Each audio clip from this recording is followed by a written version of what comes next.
Welcome back, everyone. Welcome back to another week, another edition, another month, I should say, of the KSL, the Korean StarCraft League, week number 86. Your monthly dose of all things KSL. Let's go. We are here. We are back. We are live. Exclamation mark B in the chat to have a look at the back yourselves as we are jumping into our first series of the broadcast and spawning in the bottom right hand corner of Ruby Rock. We have the red Terran player. We have the South Korean Terran. It is Han Mono. SMH my hedge. And spawning in the top left hand corner we have the South Korean Protoss player. We have the pink Protoss representing among us two people. It is Rebellion. Ooh, here we go. And if you're in the chat, you know what time it is. It is Gamba time. Predictions are now open. Place your bets on who you think will claim the series. Best of luck in the chat. Again, the bracket is live. You can have a look at the bracket yourselves. The command, of course, exclamation mark B in the chat to have a look at the bracket yourselves. We'll be going over the brackets a little bit later on in the broadcast after we wrap up our first series. Otherwise, we're jumping into our TVP. Let's go. Hey, let's go. Also, big shout out to Selensbot in the chat. Thank you so much. Thank you so much for subscribing for 10 months. Almost a full year of support. Thank you, Papi. Thank you. Do appreciate it. Thank you so much as we are jumping into our fresh series. So far, so good. And now coming into this, if you're a little bit unfamiliar, hold on. Let me just quickly fix up the player names. Bam. Oh, not quite. That is not Jimmy. That is not Rebellion. Hold on. God damn it. I'll just quickly fix up our player names. I got you. Filters. Fetch. Beautiful. Whew. But coming into this, Homeowner is a hyper aggressive player. We see him going for a single gas openers or a Rax expand economic start out of Homeowner. But from here, we should be seeing something more active and something more aggressive. Homeowner, he is known for all-ins. He's known for hyper aggressive builds, especially in TVP, maybe going for a faster CC. But high chance he goes for a 2-base all-in. Again, you don't have to be on 1 base to be hyper aggressive in this matchup. 2-base all-ins are very, or I wouldn't say they're very common, but they're pretty common overall. And again, eyes are going to be on Homeowner in regards to the timing of his follow-up here. Already a second Rax. Second Rax is on the way. Do we go into a third Rax from here? Do we go for a 3CC 311, or do we go for like a 211 variation? The answer is a 211 variation here. Okay, so with a really fast second Rax, this typically means early tech lab into early stim. So it usually means an early stim timing. There are variations of this where you can go for just medevacs for drop play, or you can instead commit a little bit harder, not make a starport, and commit with just purely army units instead. 2-on-1s are a bit of a rarer side in this matchup. They don't really scale too well getting into a longer game state just because of the importance of your factory-based units, especially in a macro game, but we don't really expect this to be a macro game. Another Gamba, no. I like this. For now, Twilight Council opener out of Rebellion, opening up a most likely Blink. Bearing in mind that Rebellion is fully aware of the kind of player that Homeowner is aware. There we go, Blink is on the way. We should be seeing an extra amount of gateways here. Right now we only have 1. No shot we go gate expand. There are, okay, there we go. Thank God. Second gateway gets thrown down. We should be seeing additional gateways. Again, it is unwise to be too greedy against Honmono. That's what he wants, and that's how he can catch you off guard. He can catch you with your pants down, baby. True. Gotta make sure your pants are tightened up here against Honmono. Oh, as Stalkers, they do pick off 1 Marine. Nice pick up here, nice control. Gets 1, gets a second Marine as well. Very nice. As you mentioned, the purpose of this build is to rush into Stim. Stim is on the way. We do have that starport add and swap into a 16 Marine double medevac drop. Okay. So we're moving out, or we're getting ready for that drop play. Rebellion is yet to scout the main base. Rebellion, he's blindly going into extra gateways into 4-gate Blink, and I do feel like this will benefit Rebellion quite heavily, actually. Now, the downside, the weak point here of this kind of composition and this kind of opener is your lack of factory and lack of tanks, right? Lack of factory-based production, lack of tanks. Hallucination confirms pure Marine, which means this position, this 2-base setup here is going to be very vulnerable to Stalker aggression. Rebellion, he throws down his robo. His robo is a little bit delayed. It's a little bit of a later robo, but now he's fully aware of the 2-on-1. We should be seeing extra Stalkers. The Hallucination does spot the move out. You see Homeowner double back around, and Rebellion is looking for those medevacs. Oh, really mature play here by Honmono. He knows he got spotted, he backs off, waiting for his tank. He's got one tank so far. And you can see Rebellion is still very paranoid. Yet he knows there are medevacs. He believes they're out there. Yeah.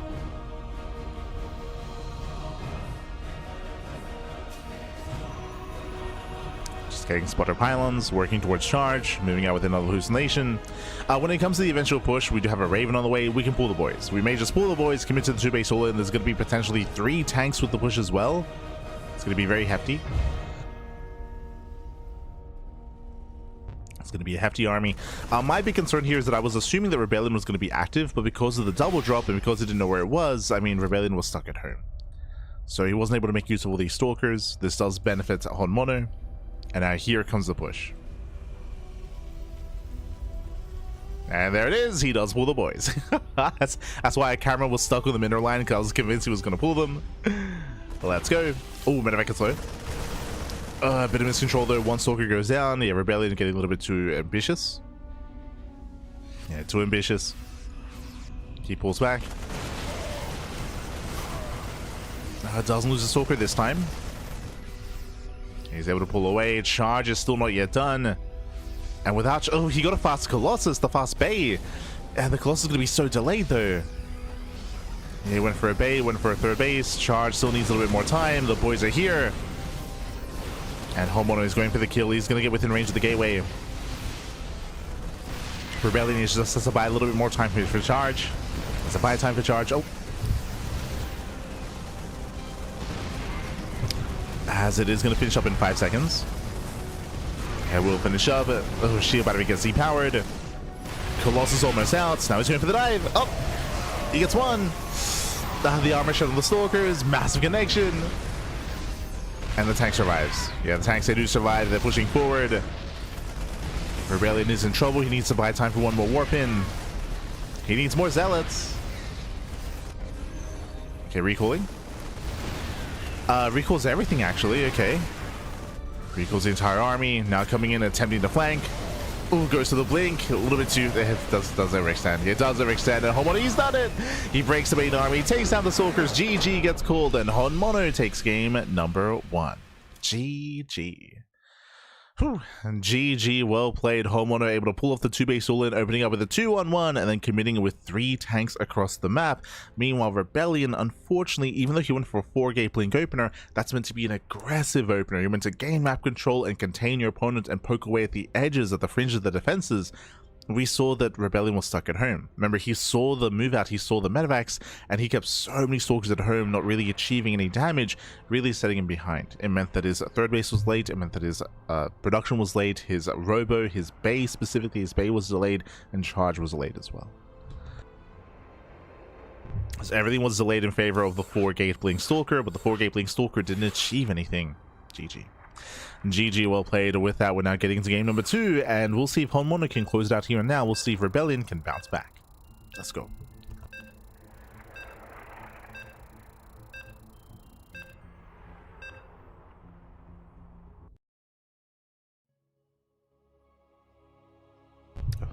Let us go.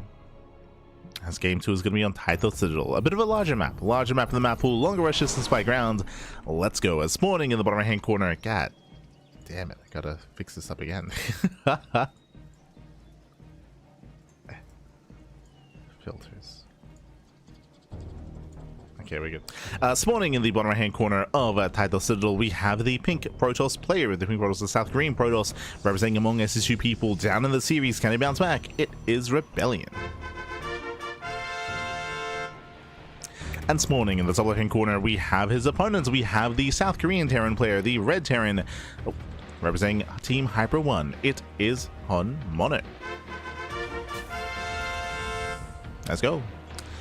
Let us go, as we are going to be setting up. We are going to be settling into game number 2.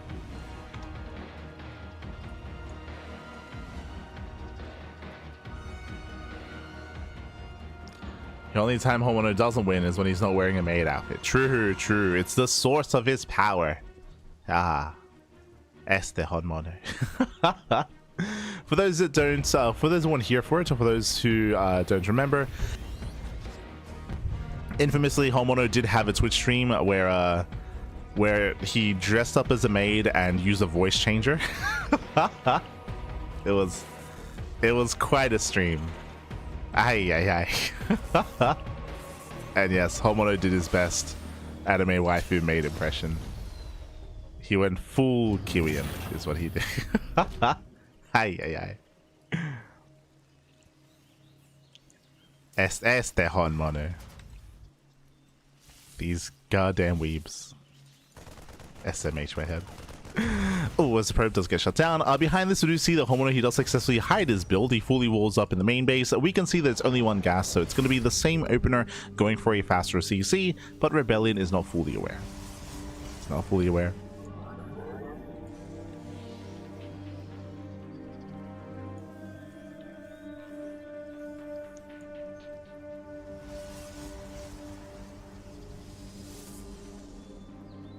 StarCraft put it up to us, so you know we approve and all that. Technically, I believe it was Hyper One put him up to it. Hyper One is technically Homeowner's team owner, because Homeowner he's on Team Hyper One. So Hyper One, he I'm pretty sure he gave a big donation to the stream to make him do it, I think. So blame Hyper One. Blame Hyper One.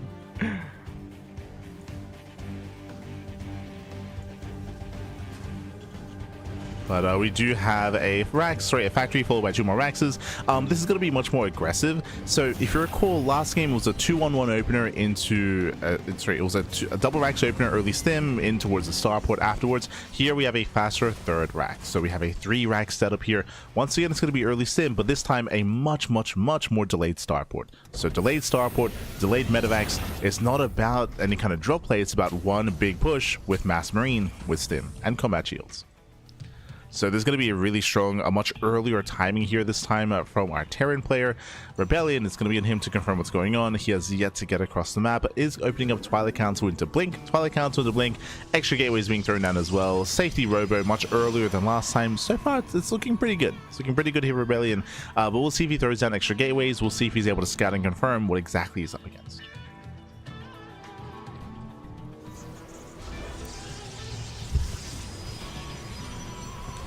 Reminds you of Dragon in a swimsuit. It's very in line with that. I mean, that's why I said Kiwian. Like Kiwian, aka Top. He also, I think he also, he didn't dress up in a maid outfit. I think he dressed up in a schoolgirl outfit. But Kiwian's also, he was also in a similar situation. And of course, the more extreme, which is Dragon in a bikini. Yes, all 3 of them are animals. They're like Jesus. Sorry, I kind of glossed over this. I did see reactor to heli in production, but we're going into reactor Widowmine into tanks behind this as well. Okay, an interesting variation here. We do have quite a lot of Widowmines to support instead. This I'm not used to seeing. Okay, yeah, my attention.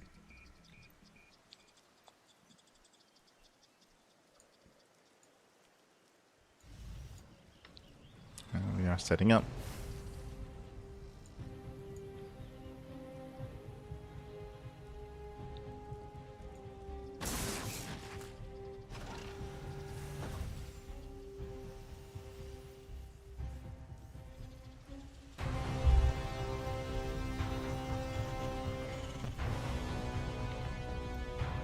It was so funny. To each his own. To each.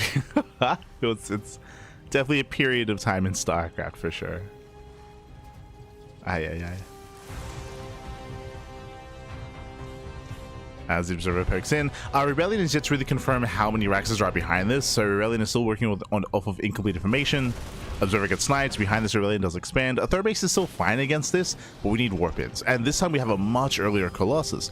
In general here, because it was a 3-gate opener, it's just everything's a little bit faster tech-wise. Earlier charge, earlier Colossus. Like, this is just a much safer build compared to last game. So this time when the all-in comes across the map, I mean, there's going to be more tech ready for it. Colossus will be out. Charge will be out.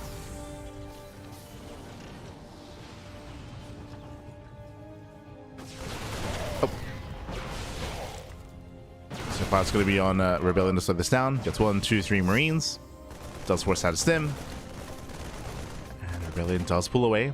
Does pull away in time. Unlike last game, here comes the first Colossus. And again, the big reason for this is because we had an earlier Robo and an earlier Bay. It wasn't delayed here by gateways and by Stalker warpins. The boys are being pulled. Force wheels are ready. Oh my god. Locking down the army. Gets to shutting down every single Widow Mine. Yeah, Widow Mines go down. Marines, they do suffer. They do struggle. Homeowner trying to force his way in. Up to 3 tanks. The boys are here. The boys back.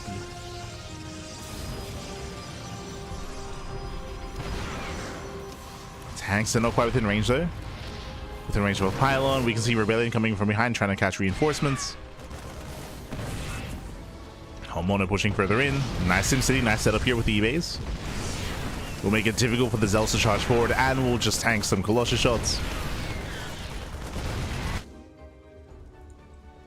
Zealots, oh, they run into a bunker across the map.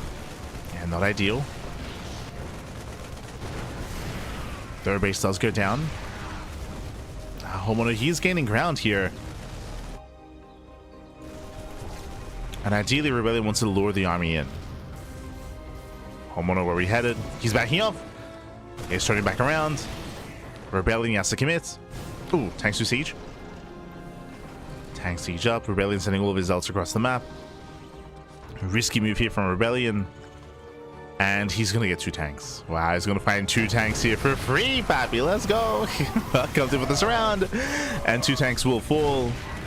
Homeowner, he's racing back home. His boys are being pulled. We might have been able to commit into the bunker there, but no, the Zealots say pull back. And the game will continue. So where exactly are we here? On the one hand, this was a 2-base all-in. Homeowner did kill the 3rd, knocking his opponent down to an even base count, and Homeowner technically is ahead economically. He is ahead. It does have the higher SCV count. 3rd CC is on the way, so Homeowner can build up into a longer macro game. Homeowner's in a pretty solid position here. Unfortunately, Rebellion, if he was able to catch the army as it was retreating, different story, but he failed to collapse on the army. We have a Dark Shrine on the way. I do like the idea of a Dark Shrine here. Just because the base count has been low for long, it does mean that Homeowner has been muling quite heavily. If he doesn't hold on to a scan, then there is potential for damage to be done. Oh, and that was not meant to finish. So a bit of a waste here for Homeowner. Does throw away some minerals.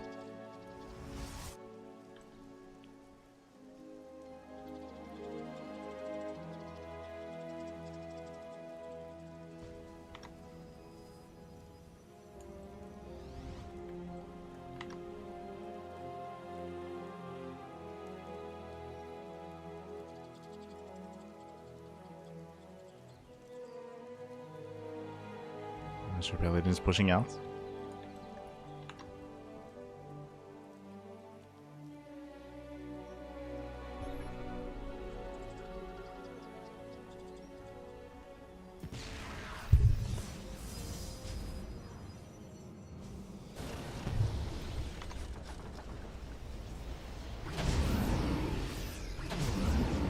Moving out. The best thing that Rebellion can hope for here is just to wait for the Terran player to move out into the open and to expand. Scan reveals the army, so Homeowner is going to stay back home, building up his Vikings, building up more ghosts.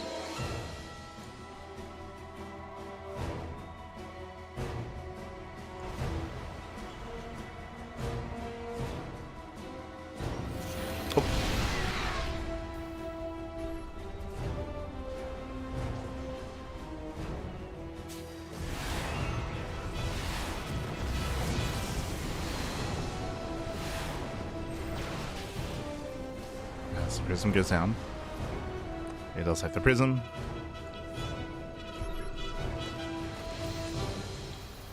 Rebellion has to pull away, and we're actually just going to get into a macro game. Like, despite the opener, despite the all-in that we had, as the Vikings, they do threaten the Colossus. Across the map, drop does get into the middle line, not bad. 15 probes, oh my god, and a Colossus.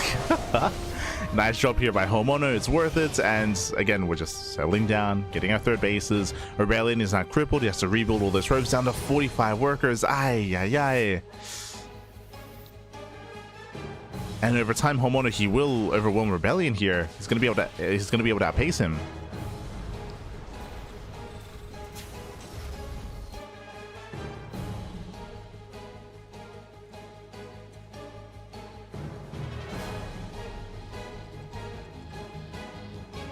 So Rebellion pulls away.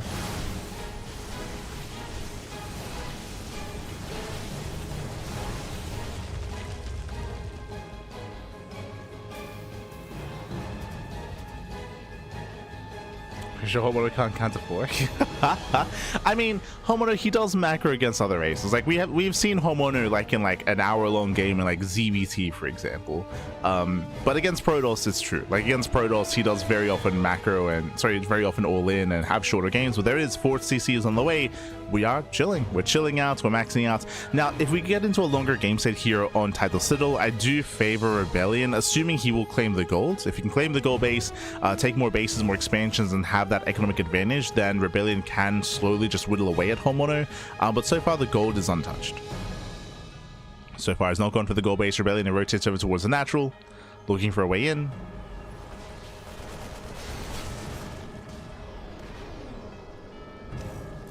Same time, Cells, I do hit the 3rd. Trying to push in from the south side. Getting a ghost. Not bad. Gets one. Gets one. Doesn't quite get the other. Nova goes off. Oh my god, the splits. Did for the most part avoid the Nova. Oh, as Rebellion is running out of reinforcements, he's running out of zealots. Has to back off. The War Prism was dealt with. And Homeowner holds. Homeowner, he's holding on. Able to defend. Rebellion abandoning Colossus at this point, just going into double disruptor production. Meanwhile, we do see the Homeowner. He arguably has too many Vikings, but thankfully he's switching up into Liberators. Fusion Cores on the way, going to Mass Lib. Again, embracing that late game. Here comes the gold. Let's go.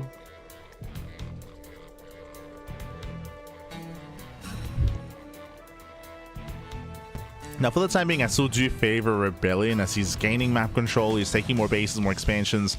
The next kind of big hill to get over here, the next big hurdle for Homeowner is going to be expanding and getting a 4th. If he can establish a 4th base, then he can max out and sustain that maxed out army. Ooh, Homeowner, he's out of position completely. Yeah, Homeowner nowhere to be found. But Rebellion does not dive in. He backs off. So Homeowner, he's not punished. Just securing himself, building up more Liberators. 4 Liberators are on the way. Homeowner going for the forward expansion. Interesting. I mean, I haven't seen too much late game TVP on this map. Technically, it is closer to the 3rd. It is close by grounds. It's setting up.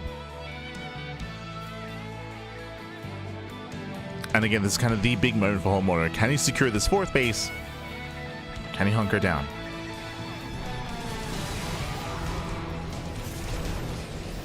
So Rebellion is pushing in. Zoning back the army, going for the CC. Liberators at late. Get late liberation zones. Novus is zoning back the army. Big connections, catching out Marauders. At the same time, Zelda coming from behind. Not able to do much damage though.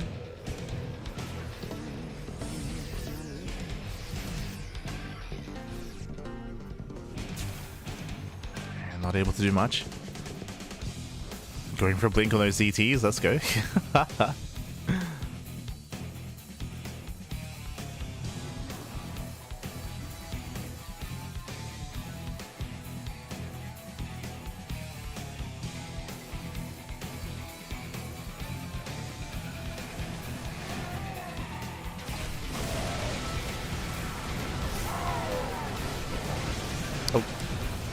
As drops are going to be caught.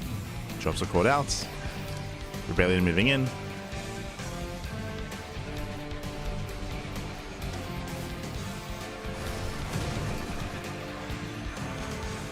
Now, as what we're making 5 more Liberators at a time.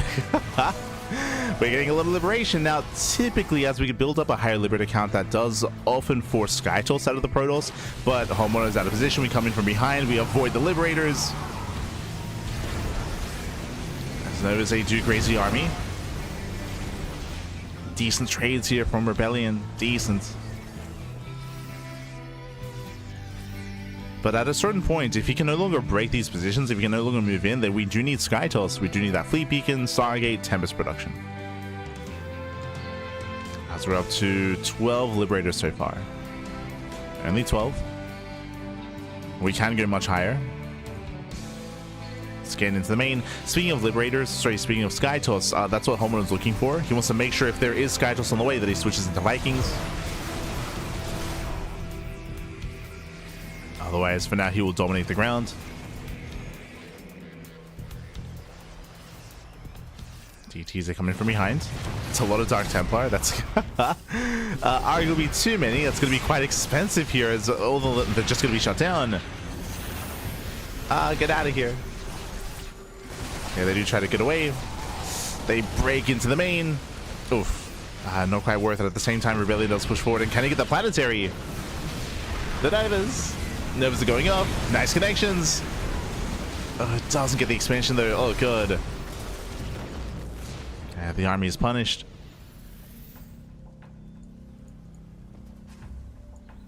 Does at least get 13 SCVs. Ooh, and Homeowner, he's had enough waiting. Oh, okay. A little bit of impatience out of Honmono.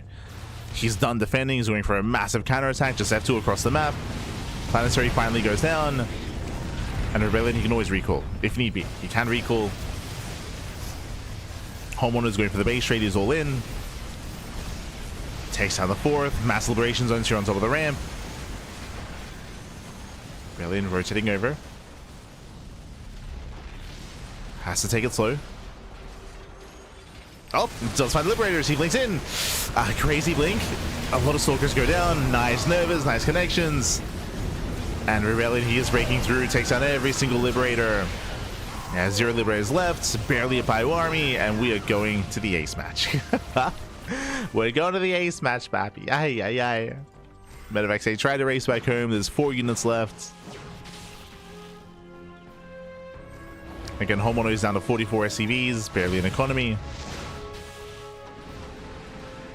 Does have the planetary though, true. Holding onto the ramp.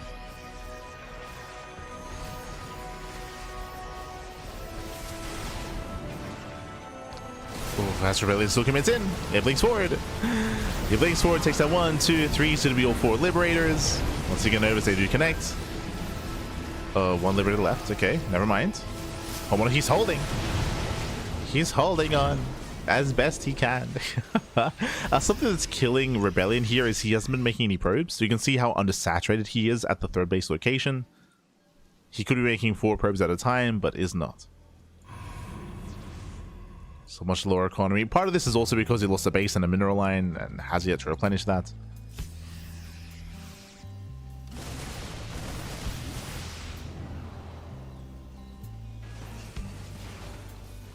Rebellion just hyper fixated on pressing his advantage.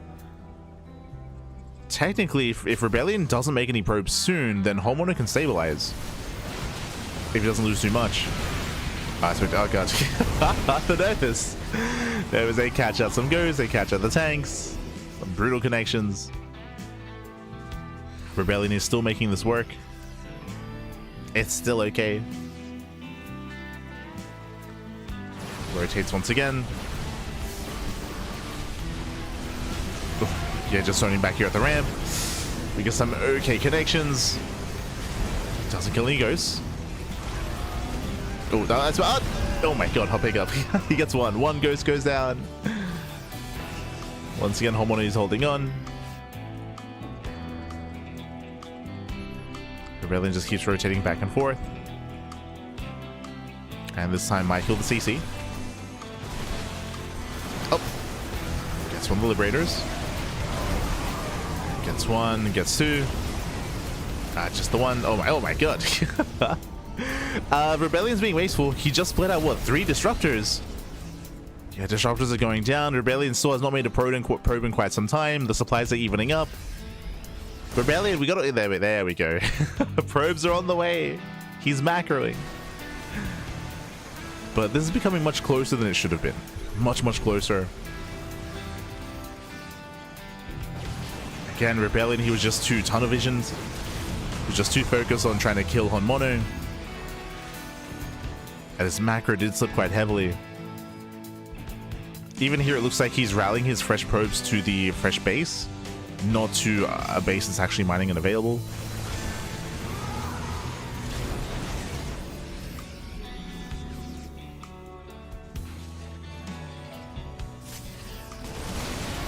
Nice EMPs. EMPs are connecting. Liberation does move in. Liberation zones. Now, if these fights start to go too poorly here, if Honmono gets momentum, he can start pushing and break the gold. Assuming he's aware of it. He has yet to scout yet, but he should be aware. He should know. Like, there's no shot you're 22 minutes into a game and your opponent does not have the gold. No shot. Does he see the shimmer? He does not.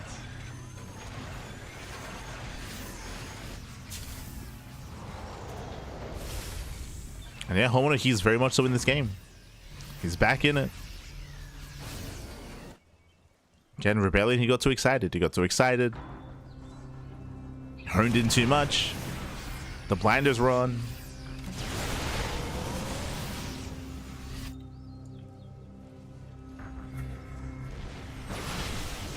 Looking forward. Still has yet to break that planetary though. Oh my god. It survived so many rotations, so many assaults. Planetary refuses to go down.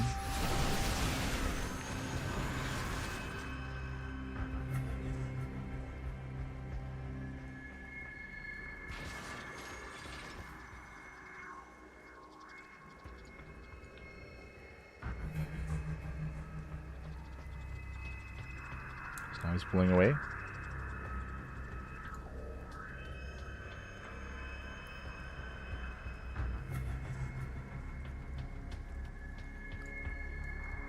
Yeah, it does pull away. Aurelian close to maxing out, going back into Colossus. There aren't any Vikings for Honmono, so these Colossus have a lot of potential. Potential for damage. If they can get within range.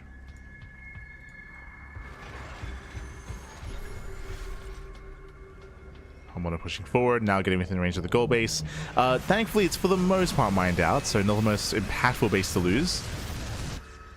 Really going for the counterattack. Oh! Does not get in.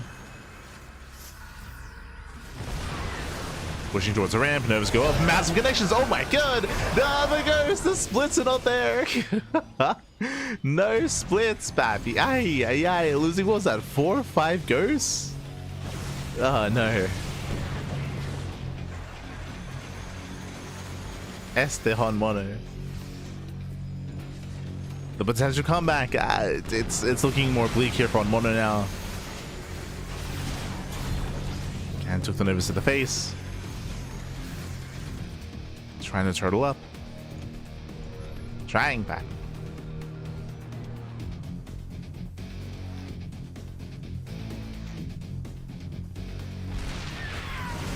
Oh.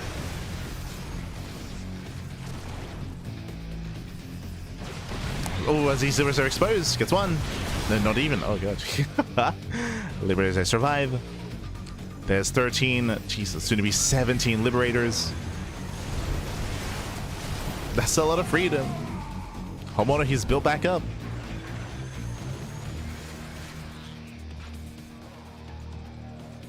And he's built back up. He still has not saturated this big. God damn it, Rebellion. God damn it. Oh, I was curious. So I saw the worker count. The worker count's actually quite healthy for Rebellion. And the reason why I started panning over here is because, like, I'm pretty sure he's oversaturated. And he is. 24 out of 16 here. He is oversaturated. Hopefully he can transfer over at some point. Honmono is called back up. So Rebellion doesn't have the most efficient mining.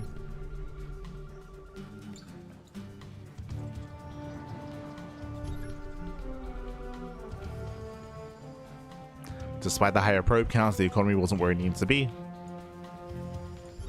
Saturation.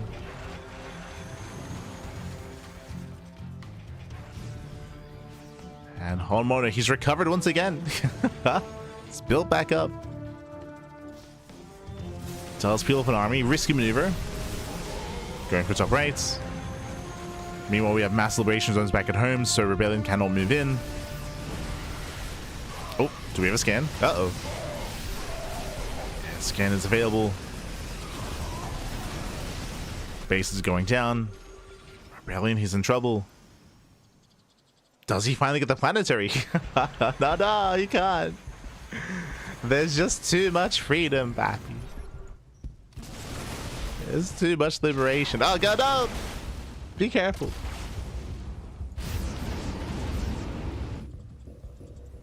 And again, at this point, as we mentioned before, Rebellion, he refused to go into the fleet beacon, into a Stargate, into any attempt to Tempest, any attempt for a Tempest. This can still work. Ideally, Rebellion can maybe try to outmaneuver the army, as he's very Stalker-centric. He can rotate, find another way in.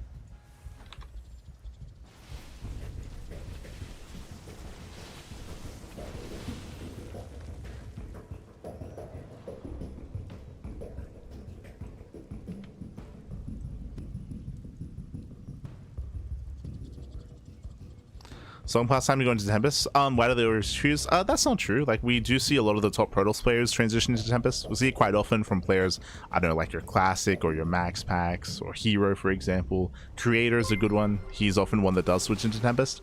But Rebellion, obviously, he's refusing to. I say that Stargate. 28-minute Stargate. Let's go. Oh, perks in. Jesus, the punish is real. Oh my god. But it's now sunk in, and Rebellion, he's like, you know what? Now is probably the time for Skytoss. Oh god. Does catch 2 more Liberators. Does get 2 more. Denying the 6th base.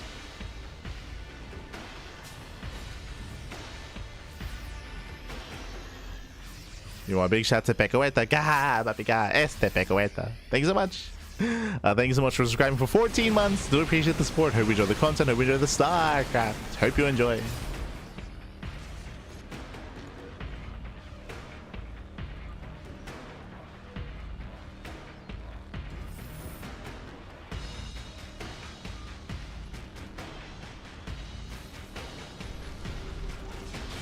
As Rebellion, getting caught out. Novas, no major connections. Panic Novas out of Rebellion. Ay. Yeah, some brutal Panic Novas. And again, Homeowner just has the superior army, the superior composition. The base trade is maybe the best chance here for Rebellion. And we're committing. We're going for the base trade. Let's go. And again, this is the best hope. The best hope for our Protoss. Oh, he turns around? Oh, no. It's going to take so long. He's turning back around, losing 1 expansion. Homeowner, he can keep going. Leaving his army a little bit idle. Now, Pappy, we can keep going. We can go into the main.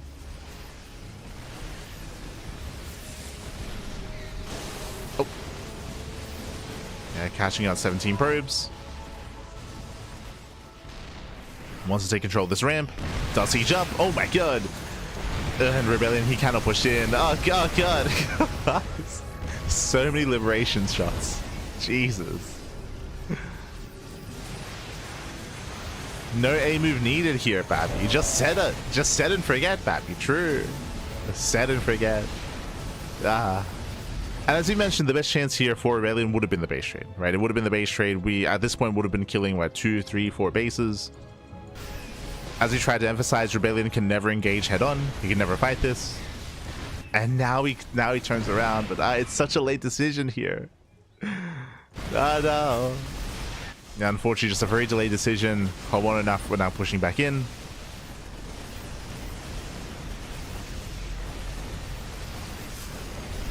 And it was just Homeowner misjudging the army. He just misjudged the situation.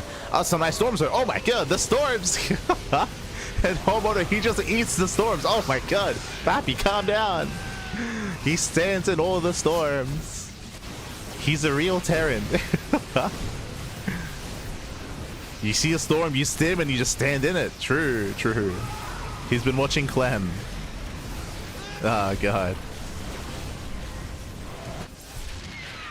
And that 1 DT, okay. Scans are a little bit limited here. Okay, this first scan. Warping in 6 more Dark Templar. Oh, no, scan. Oh, no. Ooh, blinks into the army. Bold move. We're getting messy. We're getting very, very messy here. The Dark Shrine is soon to go down, so no more DTs. I do think we could have tried to preserve the Dark Templar. Just because, how many scans are there? There's one orbit. There's multiple orbitals, I suppose. Yeah, there's plenty. I was like, there's only 3 bases, but there's like 5 orbitals. Still the Rebellion, he has mining. He has 2 bases up and running. 2.5, kind of.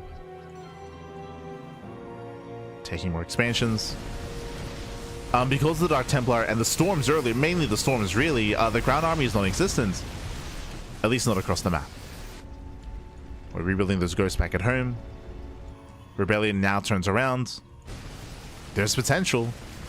Because there's so little ground support now, these Liberators, they're a little bit exposed. Rebellion, he can fight. He can fight, Pappy. Oh, does scan, does spot the army. Nice scan out of Honmono. Oh, with range, yeah, Sorgers cannot engage. Oh no! Yeah, losing a Disruptor, losing a Colossus. And again, this area is just untouchable. But that's specifically for this expansion, just because of all the dead space, right? Due to all this dead space. The other bases should be much more secure here for Rebellion.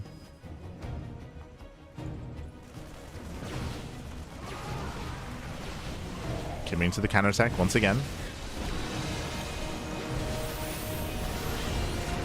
I believe he can break this position, but how much is he going to lose? Plays the safe, pulls away.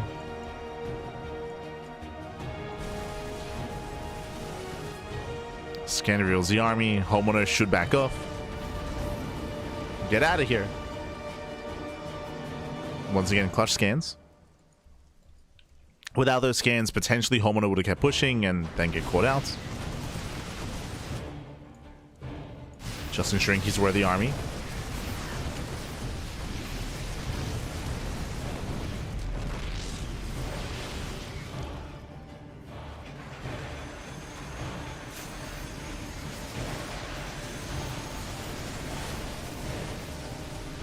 So once again, he does set up. Sets up, he's secure. Once again, though, we do see the Homeowner, his army is split. He has the majority across the map. He has a portion back at home. And Rebellion, can he fight half the army at a time? He can. It's the best chance he has. Engage with half the army. Either half.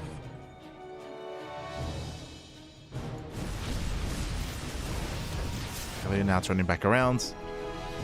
Once again, he's trying to cash out these Liberators. Homeowner knows, yep. We could try to see Rebellion come in from behind and blink up into the main. Like, he's got options. Doesn't have to go through the zones. Right? I want to preface that. Does not have to go through them, Pappy. Calm down.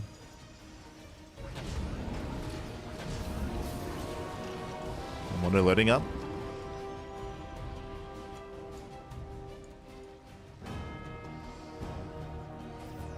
Alien once again counterattacking. This position is now even greater here. More Liberators, now more tanks. Planetary goes down. That does prompt Homeowner. He's like, okay, I see you're across the map. Let's kill some bases. Now, do we get a recall?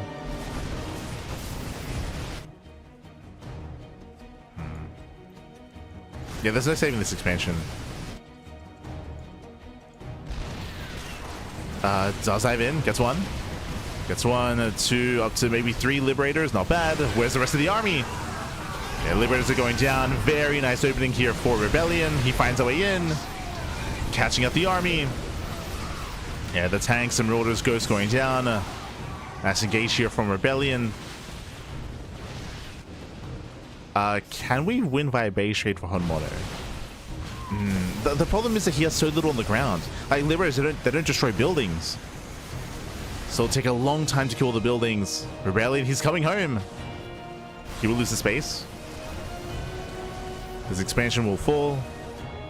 And Rebellion, can he catch out the Liberators? I mean, there's no way out this time. Unlike in the previous position, there's no like big dead space to work with.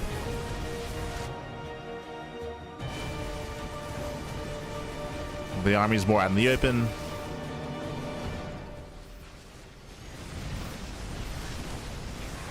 What is setting up? Again, we can try to come in from behind. Rebellion, we don't have to go through the zones. We don't. I'm just really scared he's gonna just move into this. Don't do it, Pappy. Don't do it.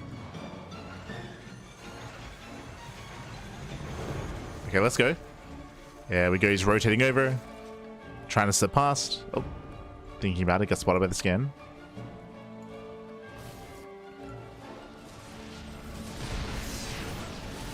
This is getting dangerous here because of Rebellion's inactivity or unwillingness to try to engage or try to pick away this army. He's legitimately running out of buildings. He has this bottom base and he has some mining going on, but this is becoming concerning. And technically, Homeowner should never lose his buildings because of this area here, right? Like, this factory should never die. Unless we build a Stargate, of course.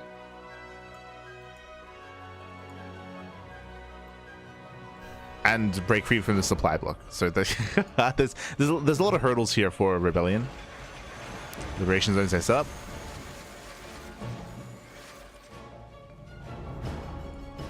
Homeowner working his way down. Does find a pylon, a gas geyser. He's aware of this pylon here on the right hand side. Oh, another Nexus on the way. Okay.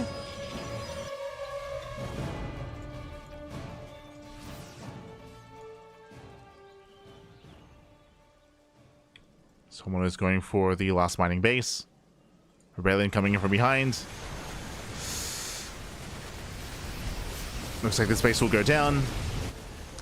It's looking a little bit weaker here on the left-hand flank, but I don't mind. There's still so many more Liberators to siege up. Jesus. Getting another expansion.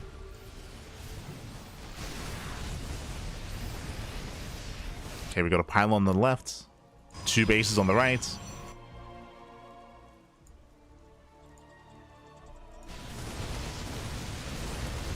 Rebellion commits. Homeowner, he hasn't seen this pylon. True.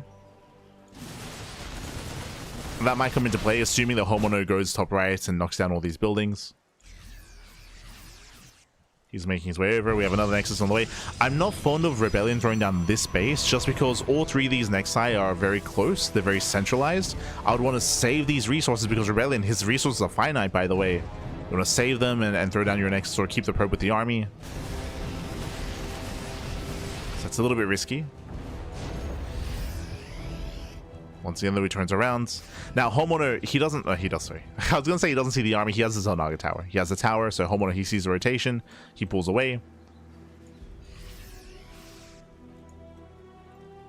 It's all about positional play. It's all about vision. As whenever the armies do clash, Homeowner, he has to make sure he sieges up. He has to make sure he's actually sieged up in time. He does find a pylon. Checks for the gold. So that means all the buildings are top right. Currently.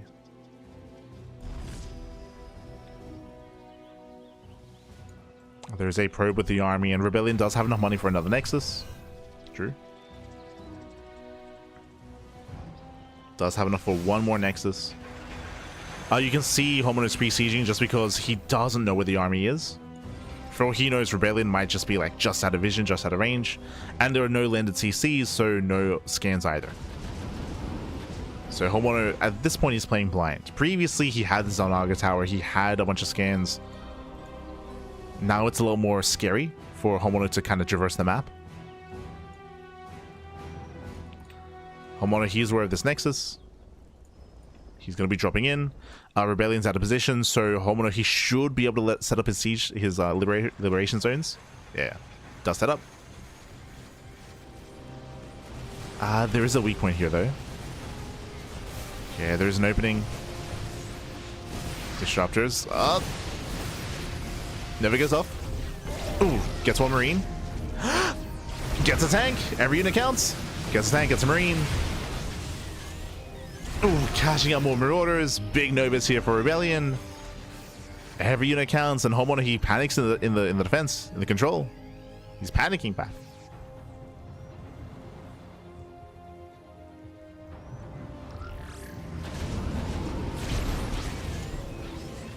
He's going in. Oh, he gets one Liberator. Ay, ay, ay. Gets two. Yeah, two Liberators go down. Homeowner's army's getting weaker and weaker. He's losing too much. Even here, losing another and another. Oh, just one. But you can see Homeowner is trying to leapfrog forward, but he's kind of creating gaps. Yeah, he's creating gaps, and here we go. Oh, but he just goes to the dive. Doesn't even care. He's done it. Novas, they go up. Barely any Liberators left. Down to 8. Blinks in again. Gets another and another. Two more. Two more Liberators. And the reality here is that Rebellion has mining. So Homeowner, he cannot force a draw. He cannot force a draw. There's mining, so eventually Rebellion can get a Stargate and can kill all these buildings, even the floating ones. If there was no probe, if this, okay, true. Okay, technically, if Honmono kills this probe and kills the Nexus, or just kills the Nexus really, if he just kills the Nexus, then he can force a tie. He can force a draw. Like that's something that Honmono can do for sure. If he can deny any capability of making a Stargate and making a Phoenix or a Void Ray, then he can force a tie.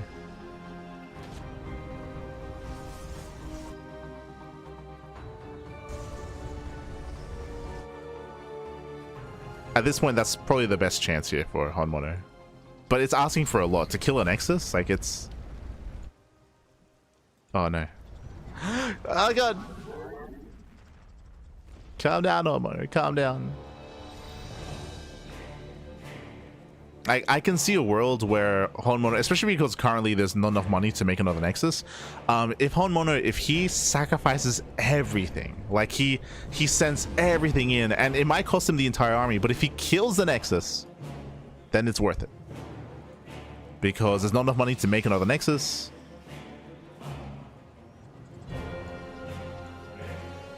And then that's it. He's rotating towards the south side.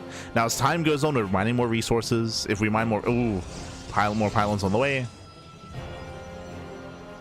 Rebellion, he's still supply blocked, but he can kill his own units if he needs to make a Stargate and to make a Skytoss unit. So supply isn't as much of an issue.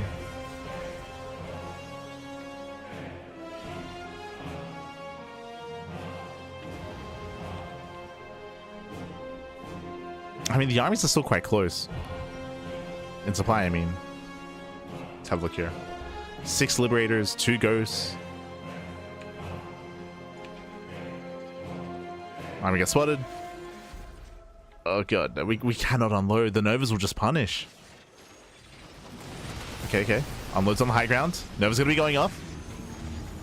No connection. Stalkers, they move in. Tempted to blink. He's going for it. Yeah, does go for the dive. Gets one. Catches the Disruptor. Gets one. Disruptor goes down. Oof. Novas, they graze the army.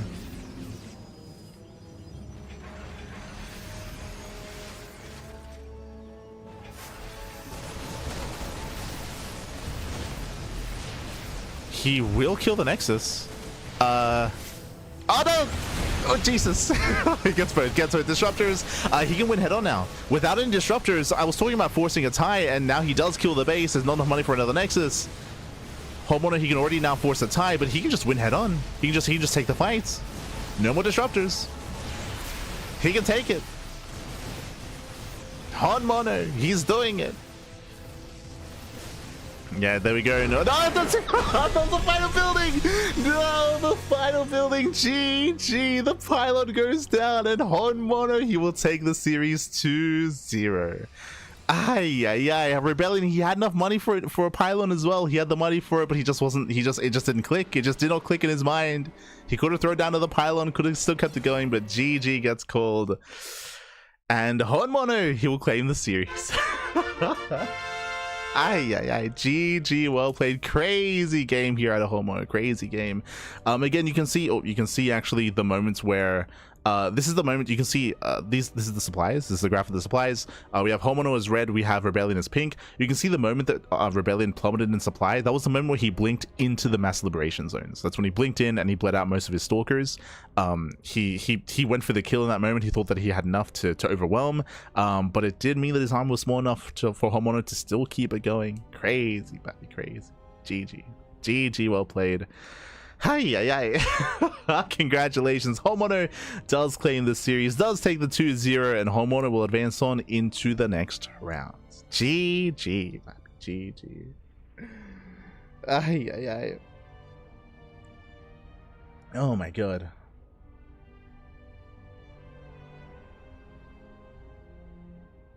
GG, well played. And with that, homeowner does claim the series. With that, we're going to be getting into our next round. My condolences to Rebellion. Again, Rebellion, he had opportunities here this game. I'm still thinking about the moment where he stopped macroing, right? Where he won a big fight, but he didn't make any probes for like 5 minutes. So we saw that homeowner, he was able to build himself back up. Did build himself back up.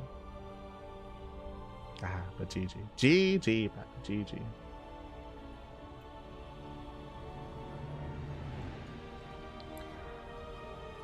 And we gotta so I was gonna check out the rest of the bracket, but no, never mind. We have our next series already here. We're gonna be following homeowner into a series versus Solar. Let's go. It's gonna be a TVZ.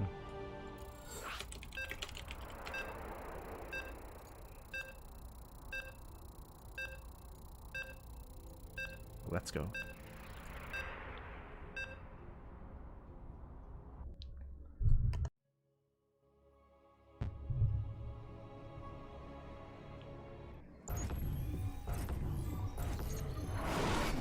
Joey, I just left 5 minutes ago. How did the Terran win? it was Rebellion. He at times did overcommit, did overextend, but here we go. We're getting into our next game, to a fresh series spawning in the bottom right hand corner here of Title Citadel. We have the South Korean Zerg player. We have so I tried to fix up the player names. We have the Red Zerg representing Team Falcons. It is Solar. And spawning in the top left hand corner, we have the South Korean Terran player. We have the pink Terran, as I quickly set up his color. Un momento. We have the pink Terran player for Team Hyper 1. It is Hon Mono. So let us go. And if you're in the chat, you know what time it is. It is Gamba time. Predictions are now open. Place your bets. Place your bets on who you think will claim the series. Best of luck in the chat as we get into our TBZ. Coming into this, homeowner had a crazy match, a crazy back and forth between Rebellion. I was almost convinced that we were going to be seeing an ace match a couple of times, but again, Rebellion, he got a little bit too nervous. He got a little bit maybe too excited. But again, it did end up losing a couple of leads here and there. Did allow homeowner to get back into it, and homeowner, he fought his heart out. Ay. But now we're getting into our fresh series. Coming into this, Solar is the favorite player. I mentioned something previously. Homeowner, he is known for all-ins. He's known for cheese, specifically in TVP. In Terran versus Terran and Terran versus Zerg, we often do see a lot more macro out of homeowner. Not saying that he never cheeses and he never all-ins. No, he does. He does all-in for sure. But against Zerg and Terran, he's more likely to play a more macro-oriented. Homeowner, he's very fond of 8-Raxes. He's very fond of bio-heavy mid-game, for example. Very, very bio-heavy. And if need be, he's willing to slow the game down, cut the map in half, get into mech, and go into like an hour-long game. He's more than willing to against Zerg.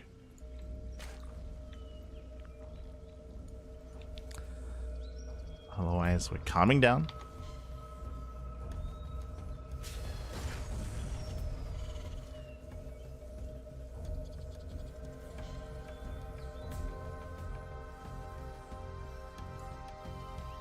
To be fair, he did get his make a start breaker blown up before it made anything. True.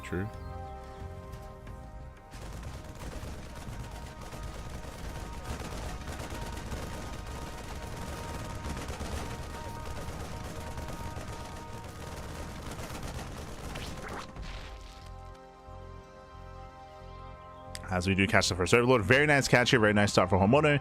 Supply blocking Solar. Solar to go for a hatch gas pull into a third base, standard opener out of Solar, and behind this we have Homono going for a hidden pair of Raxes. Okay, so hyper aggressive. I did say earlier that there's more of a chance that we see macro out of Homono here, but this is looking like a 2-base all-in. We're going for a 3-rack setup here on 2 bases, no command center in sight, so very, very high chance we could even turn this into a Hellbat variation with the stim timing with Hellbats, depending on how many Hellions we make and whether or not we throw down the armory, of course. But reactor to Hellion here is perplexing to me, as you often would want to prioritize your marine production. Oh, Homono moving out early on, setting up for the bunker, going for the third. So early move out here by Homono. We do often see this from players like Gumiho, for example. We've seen Maru whip this out every now and then. Bunker is being thrown down, hatchery is under fire. Oh, going for the Overlord. Up, can he get it? He can get a second Overlord as well. Big supply block. Yeah, it does supply block Solar. Queens are waddling in. They should deny the bunker. And Solar, he will defend this. He will defend this. It's all about Homono forcing units, right? He's forcing units out of Solar. He killed 2 Overlords. He's applying pressure. And behind this is building up towards that 2-base all-in. Homono just has to make sure he gets home and he doesn't lose anything. So he's racing back home, forcing out a Roach Horn out of Solar. Solar, he sees nothing across the map, but he's playing safe, going for Roaches. If it was going into Ling Bane, there's a higher chance that this would work, but Roaches are a very safe follow-up here from the Zerg. So very safe decision here by Solar. This will hit with Stim. This will hit with at least 2, maybe even 3 tanks. Ooh. Zergling attempts to scout. It doesn't get in. So Solar still playing blind.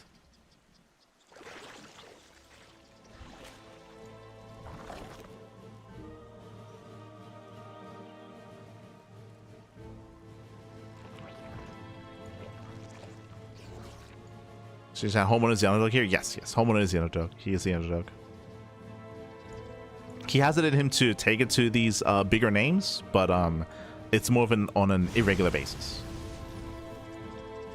As Yolan is building up. If Solar's too greedy, if he joins up too much, then Solar will die. So I'm a little bit concerned. For now, he's building up to 4 gases. We'll soon be getting a 4th hatchery as well. So far, Solar, he's on a decent drone count. He has not over-droned yet, is making safety roaches. Meanwhile, there's the army. So as we assume, this is going to be with Hellbats. Armory is on the way. Ling does scout the tank, does see some Marines. Again, incomplete information here for Solar. Solar's taking more gases.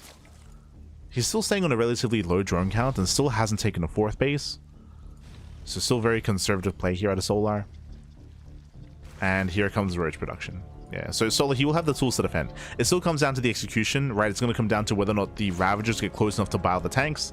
Here comes the bush. Here comes the all-in. The boys are being pulled. It's all or nothing.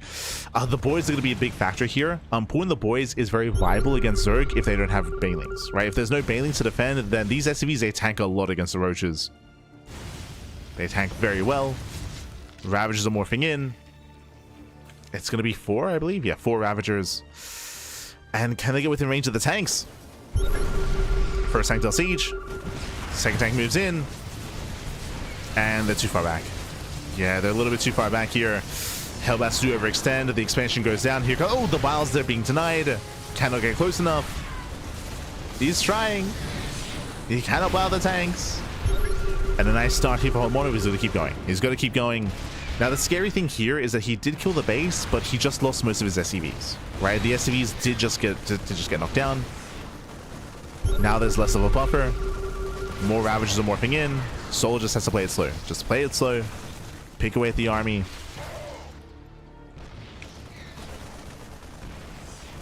Solar's retaking his 3rd. I will say that this space is late, of course. And Homono does have a chance, but the longer this game goes on, the worse it is for Homono. Yeah, he's taking too long. Solar's counterattacking. And Homono, he can't turn around. Oh, God. He's turning back around. His reinforcements getting caught out. Army comes in from behind, picking up more Marines, more CVs. Out of the miles! They get 2 tanks. Oh, sorry, they get 1. They get 1 tank. And the all-in is ending at this point. At this point, Solar, he is held, he's defended. There's not much left over here for Hon Mono. Again, Hon Mono, he killed the third, but that's all he really got.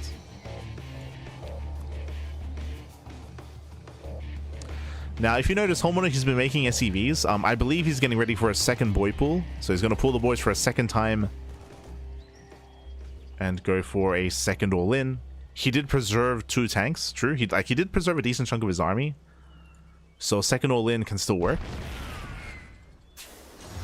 If it hits soon. The problem is that, again, as time goes on, Solar, he's now retaken his third base. He now has an economy. He's building up more Roach Ravager. We have double starport on the way for Hon Mono. What? I guess for Liberators, I guess? Oh, I'm sorry, Medivacs. Sure. Like, Marines are low. They're overstimmed. But the problem here is that this takes so long. It just takes so long to get these starports online. Here come the Medivacs.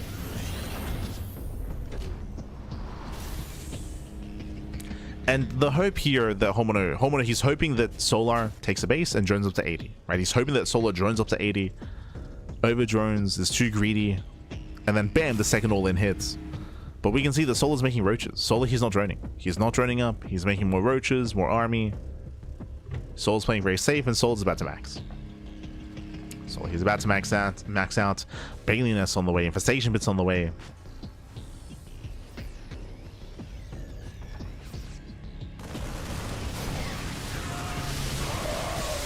Now we're going to be collapsing in.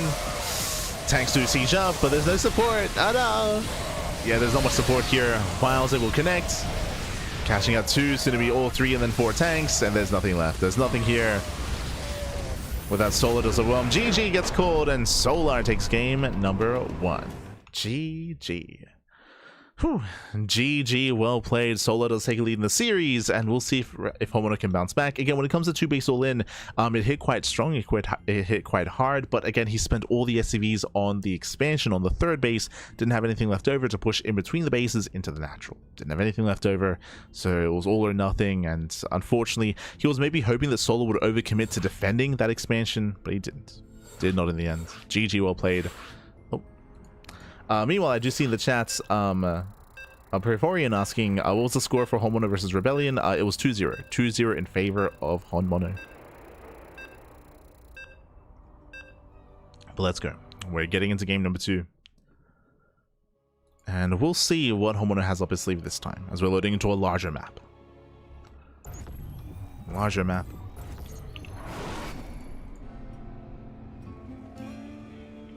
And spawning in the bottom right hand corner of Winter Madness, we have the South Korean Zerg player. We have the Red Zerg representing Team Falcons. It is Solar.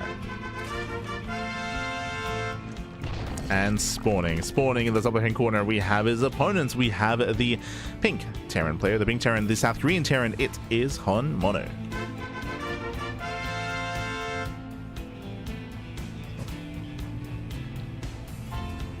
Oh, and wait, let's go.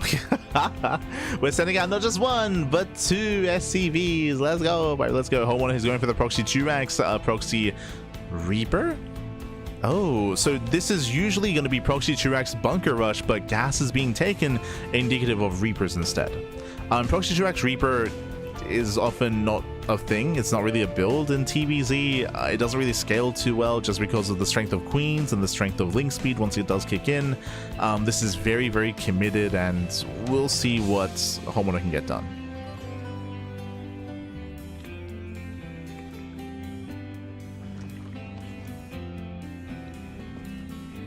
At the highest level of play, this is considered to be unviable. Due to, you know, unit control, Queen Micro. But we'll see. We'll see if Hon Mono can pull this off. As the Reapers are coming. Reapers are coming, Reapers are amassing.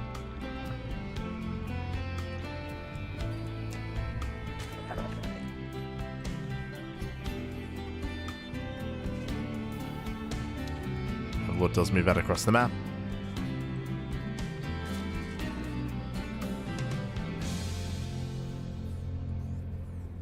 It comes down to Hon Mono's control. Can he get into the mineral land? Can he kill some drones? Can he pull it off? Oh, okay. So it goes to the bunker in between the bases. Gets spotted by Solar. Solar, he's staying in gas. And he should prioritize link speed. There we go. He has his 100 gas. First Reaper has arrived. Just waiting for his queens. Prioritizing that bunker. Kills the SCV. Yeah, no bunker. There's no more bunkers. There's no safe positioning here between the bases. Just waiting for the queens to pop out. Oh my god. One of the Reapers getting very low. There's that link speed. Link speed begins.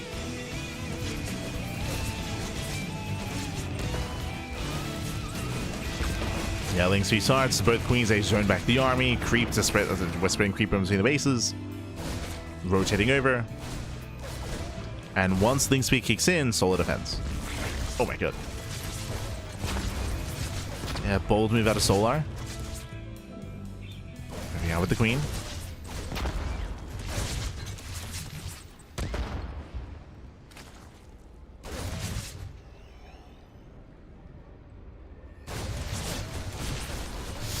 Clashing the queen. The first queen goes down against both. Oh my god! Both queens do fall. Massive pickoffs. Suddenly, Homeowner he can pull this off. Maybe. Like really nice pickoffs with the queens, but the problem here is link speed. Yeah, link speed is almost done. But again, Solar he was overconfident. There it is. As soon as link speed finishes, GG. GG, well played. Not enough damage, no economic losses here, and Solar shuts down the all-in and claims the series. GG. GG, well played. Again, you are on a timer until link speed is done, and once it finishes, I mean, this is the reason why proxy 2-ranks Reaper, or I guess in this case, proxy 3-ranks Reaper, it's not really viable. GG. GG, well played. GG, well played. Congratulations to Solar as he does claim the series. It does advance on 2-0. GG. GG, well played. And now we can take a moment to catch up on the bracket and figure out what's going on, where we are, and where we are headed. Let's go.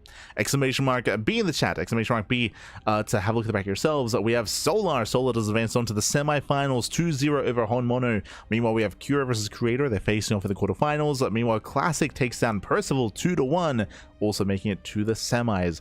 We have two series currently ongoing. It's Cura versus Creator and ByuN versus Nightmare. Now, I believe Chicken Man is covering one of those matches, and I believe Enki might be covering the other. Let's have a look. Let's see. Enki, he's in ByuN versus Nightmare. They're tied 1-1. Oh, okay. So they're currently tied up 1-1. Meanwhile, where is El Pollo, papi? El Pollito. Chicken Man, it looks like he's in the Creator series. Okay. So if you want to tune into ByuN versus Honmono, Enki has you. If you want to tune into Cura versus Creator, then Chicken Man has you. So both of the matches are being casted as we speak.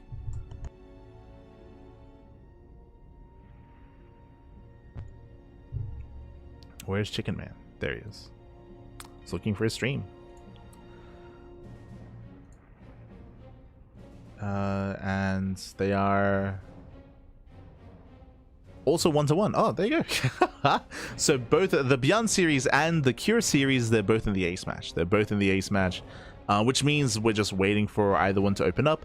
Now, because we did just cover the upper portion of the bracket with Hormono, with Rebellion, with Solar, we are going to be focusing on the upper half. So the lower half of the bracket is going to be most likely casted by Enki and potentially by Chicken Man or Dave Testa.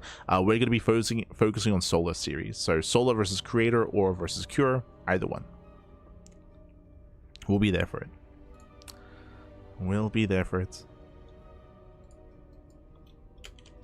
As we often don't really like jumping around too much. Makes sense to follow our players. And it looks like it might be a Cure versus Solar. Cure is up against Creator. Like, he's up in the game, I mean. But best of luck.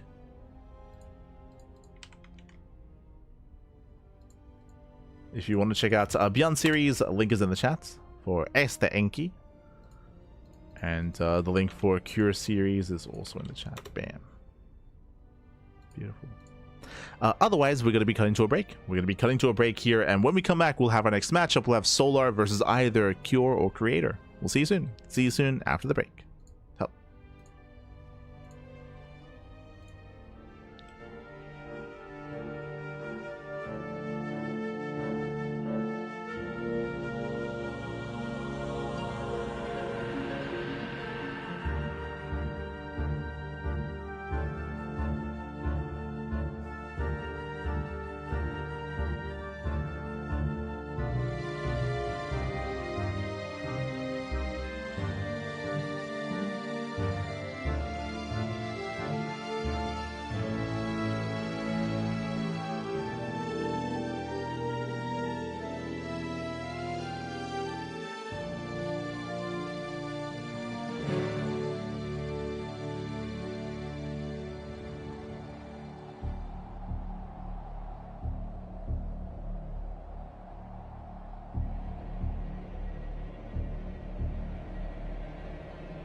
And welcome back, everyone. Welcome back. Welcome back to the semi-finals, or semi-finales here of the KSL, the Korean StarCraft League, week number 86. The quarterfinals did just wrap up, and we already have our semi-finalists ready for us. Let's go. Spawning in the bottom-hand corner of the Old Republic, we have the South Korean Zerg player. We have the Red Zerg for Team Falcons. It is Solar. And spawning in the top right-hand corner, we have his opponents. We have the South Korean Terran player. We have the Blue Terran for Team Liquid. It is Cure. And if you're in the chat, you know what time it is. It is Gamba time. Predictions are now open. Place your bets. Place your bets on who you think will claim the series. Best of luck in the chat as we get into our ZVT. Once again, Cure, he did take down Creator, went all the way to the ace match, went all the way to the late game as well, but Cure did take down Creator 2-1. Meanwhile, the ByuN versus Nightmare series again is happening over on Enki's channel in Spanish. En español, papi. Sí. Does have you covered there. Otherwise, we're focusing on our own semifinals match, bearing in mind that both semifinals are going to be happening at the same time. They're not held. They are not held one after the other. They are played concurrently instead. So there is a chance that we might just follow this series straight into the finals. It depends on the length of this match. It depends on the length of the southern semifinals match as well, the lower match. But here we go. Here we go. So far, Hatch Gas Pool, standard open out of Solar, meanwhile standard open out of Cure as well. No proxies, no shenanigans. Welcome to the Old Republic. Welcome to our ZVT as well. Now, when it comes to our players coming into this, Solar, he has at this point, I would say, cemented himself as the best Zerg player in South Korea. There was a power vacuum that was kind of created when Dark went to the military, and it was kind of open for Rogue, for Shin, for Solar. Those are the three other active Zerg players in South Korea, and in the end, Solar did rise up amongst them. How did he do so? With aggression. So it was a really nice way to kind of step in for Dark. Was we saw a lot of all-ins, a lot of aggression out of Solar, especially in ZVP and in ZVZ. Against Terran, less so. We'll get into it. But against the other matchups, we saw Solar be hyper aggressive and very mid-game oriented, and very rarely going into a macro game. Very rarely. And Solar, he found a lot of success. He kind of rose up through the ranks amongst the other players, of course, to the point where he's even going toe-to-toe against players like Clem, like Maru, like Max Pax, for example, as well, in a more aggressive style. Meanwhile, here we are in a ZVT, which is a little bit different. Here against Terran, we have been seeing Zerg players kind of open up and kind of embrace different kind of styles in recent times. Back in the day, a year ago, as the drone goes down, massive pickup out of Cure. Very nice start here from our Terran player, delaying the third base quite heavily, and shouldn't delay it any longer. But when it comes to this matchup, a year ago it was all about roach openers. Roach play was the go-to, was the standard. I would say it was a very negative aspect of ZVT, and thankfully that is no longer the case. With the buff to the Baneling, and now Ling Bane is more viable. It's much more viable to open up with. As a result, it opens up Ling Bane into Muta play as well. That is also more viable in this matchup. Or Ling Bane into Ultras, Roaches into Roach Ravager Ling Bane, or Ling Bane into Hydra Tech. So now there's a lot more options available. When it comes to certain builds that have been rising in popularity, we spoke a lot about the aggression of Solar. We have been seeing some fast Hydra builds as of late. From Solar, from Shin, from all the Korean Zerg players, there is a 3-base Hydra all-in that both Shin and Solar have been very fond of, that I do expect to see at some point in this series. And depending on the vetoes, of course. As Curie's poking in, behind this, going for his 3 CC before Starport into early Viking. Oh, hello.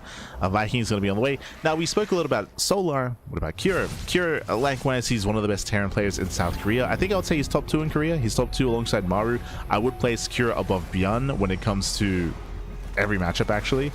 So Cure, the thing about Cure though is that he's not as bombastic, he's not as popular as ByuN. I would say that ByuN has a greater fan base. ByuN, he's a little bit more charismatic.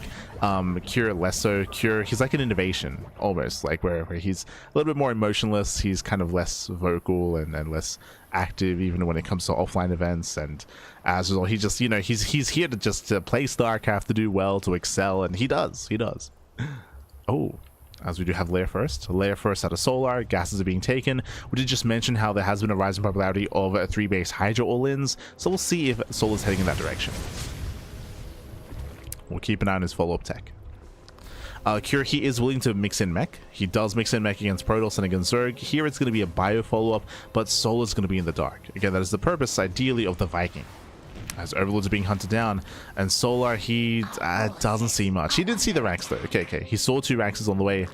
He saw the resource on the Banshee, on the starport. So Solar knows. He knows it's bio, and he knows there are Banshees. So Solar is getting ready. A double Evo chamber behind this, so it is not going to be a rush into Hydras or Mutas. It's going to be a lair first, into double upgrades, into... Are we skipping Banelings? There is a build that I'm not very fond of that Raynor has been popularizing, and with mixed success. That has been Ling into Infestor into Ultra, where you just skip Banelings, skip Hydras, and skip Mutas. It's very risky. Range? Wait, did I miss something? Did I... Where's the Hydra then? Okay. You have my attention. Range on the way. Let's go. So it looks like this is... did we forget the Hydra den? Like, it looks like this should be with Hydras, but we should not forget the Hydra upgrades. These Hellions are looking for a way in. Like, we have the money for tech. We got the money for it. We got the excess gas. There it is. It's late. There's the Hydra den. And he gets seen immediately. It does get spotted. But again, it is a late den, and now we throw down the Baneling Nest as well.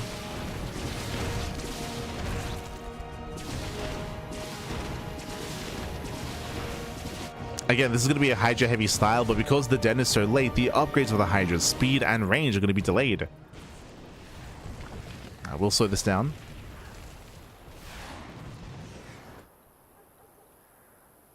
Security is moving out, getting ready for his own 7-minute push. He's got 1 tank, he's got his Marines. I believe there's an armory with this. No armory. Okay. No armory, no Hellbats. From here, he's just applying pressure and potentially taking down the 4th base. We'll see if he can break through. This isn't meant to kill the 4th, but if it does,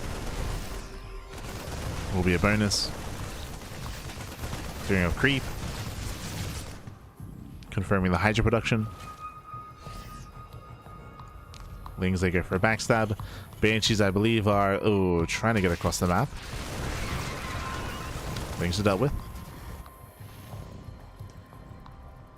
We can focus on the push. But as time goes on, this move is getting weaker and weaker. Cure, he has to be careful. He's going to try to reinforce. He's still pushing across the map. Can he get the queens? Not quite. Yeah, queens, they do get away. Oh, Cure committing in. Sorry, Solar committing in. Bleeds out all his Zerglings. No Banelings to defend. The Mass Marine can just stim in. Yeah, he can stim. He can win without Banelings. What is it to stop the Bio army? Like, Cure can just A-move. Wait, just send it, Pappy. Send it. Stim in. Have some confidence. Banelings are now on the way. No. Yeah, he's playing it safe. There was opportunity here. But you can see he's scared of a surround. Like, he's terrified of a surround instead. But alas, there's only going to be, what, 3 Banelings? We got some decent connections. But not enough. Yeah, there's not enough. And from here forward, Cure, he breaks through the main army. Tries to at least once again, he's terrified of a surround. Lings, they do catch one of the tanks. There's 1 tank left. Yeah, 1 tank remaining. Baneling does crash in. And Solar holds. Yeah, Solar, he does hold on. Despite only having a handful of Banelings, they did connect. And Solar, he cleans up the army.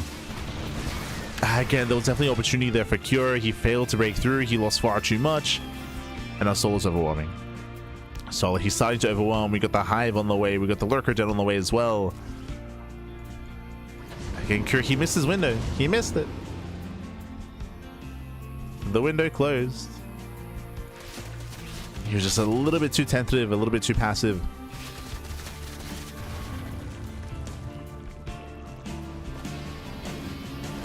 And now Solar's getting out of hand. Solar, he's snowballing out of control. He's now getting another expansion, getting a 6th base on the way. Getting up to 6 bases, 89 drones, Hive, Lurkers, all the tech, all the upgrades. Cure, he's desperate for damage. But the reality is he has no momentum. He has no momentum, not anymore. And it's going to be a tough hold. It's going to be a very difficult defensive cure.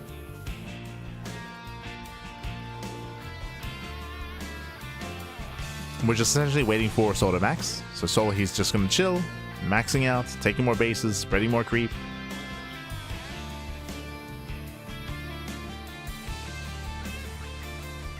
Soul is just securing himself.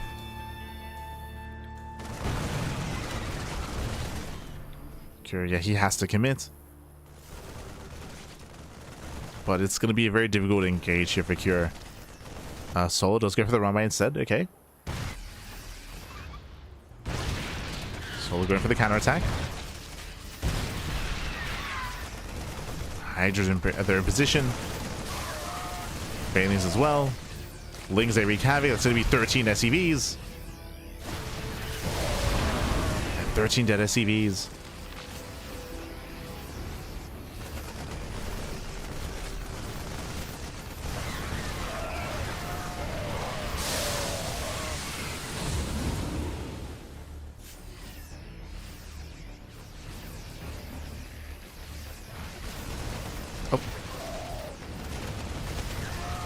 Solo's trying to hold on. Hatchery's getting low, but Lurkers, now they're coming into play. We already have Lurker range. Another big counterattack. Solo does catch reinforcements. Yeah, catching out Marines, now going for the planetary. Oh my god. Yeah, massive connections. Planetary looks like may survive. Oh god, never mind. 19 dead SCVs. Planetary does live. But again, Curie's running out of money, he's running out of workers. He's trying to push his way in, but now there are Lurkers that can defend.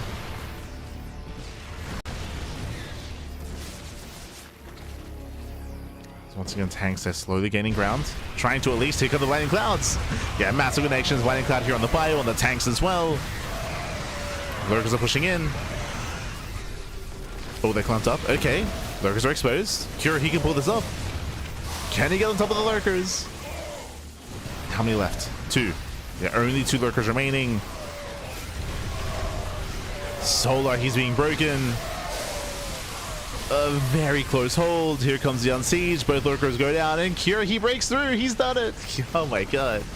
He breaks through the main army. He takes down both Lurkers against, again, that push out that we saw from Solar. He just lost too much. He lost 7 Lurkers, and he was out of range. Cure snowballing out of control. There's no Lurkers left. There's 1 Viper, 1 Blinding Cloud. It's a very messy defense here for Solar. Very messy, but the tanks survive. That's all that matters. Oh, I say that. Ooh, tank goes down. Catching a 1, 2, 3 tank kills. Very nice snipes. Catching out tanks. More links are trickling in. The final tanks go down. Solar, he barely holds on, barely survives. There just was no buffer for the tanks. And that's when the low economy kicks in, right? That's when less minerals, less resources, less Marines. Lack of bio there did kill Cure.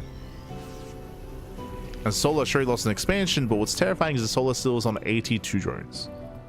So 80 workers. It was a messy defense here for Solar for sure, but he held. He held on, but he held on back.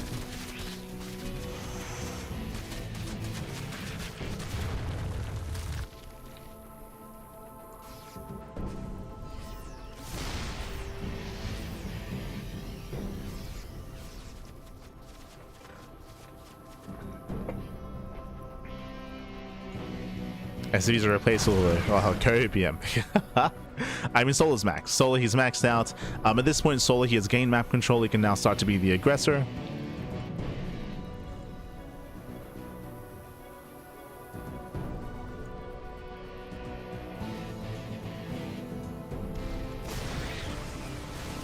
Yeah, collapsing in from multiple angles. Vipers as well. Blinding Cloud not quite catching the tanks, but still does overwhelm. Does overwhelm the main army. Now fixated on the CC. And it's just been an uphill battle here for Cure. Again, losing his economy, losing his workers. His defense back at home was just too poor. And now we're coming in for the surround. Up. Collapsing on the tanks. 1, 2 tanks. Once again pushing through. Going for the planetary. Gets into the mineral line once again for the second time. Massive connections. And this time kills the base. This time kills the expansion. 18 dead SCVs. Ay, ay, ay. GG gets called, and Solar takes game number 1. GG. Whew. GG, well played. Solar does take a lead in the series. Again, winding it back, a little bit came down to the counterattacks. We saw Solar snipe at 2 mineral lines, one with the Ling run by at the 3rd, and then the Baneling run by at the 4th base. And even though Cure, he was able to, I mean, he did have a strong army to work with, he couldn't reinforce the army because he had to rebuild the SCVs, he had less of economy to work with as well. Imagine a world where he didn't lose those workers, then he could reinforce and rally across the map with all his might, and that would have been enough. That could have been enough to break Solar, but without that economy, without those reinforcements, without that production, GG. GG, well played. He ran out of steam towards the end, did run out of bio, and with that, Solar takes game number 1. Solar does take game 1. As now we're loading the game number 2. We'll see if Cure can bounce back, if he can recover. And again, I believe he can. Like, that last game was very close, so definitely some moments there for Cure. Definitely moments. We'll see if we can bring it back. As spawning in the bottom right hand corner of Winter Madness, we have the South Korean Zerg player. We have the Red Zerg representing Team Falcons. Leading the series 1-0, it is Solar. And spawning in the top left hand corner, we have as opponent, we have the South Korean Terran player. We have the Blue Terran for Team Liquid. It is Cure. Here we go.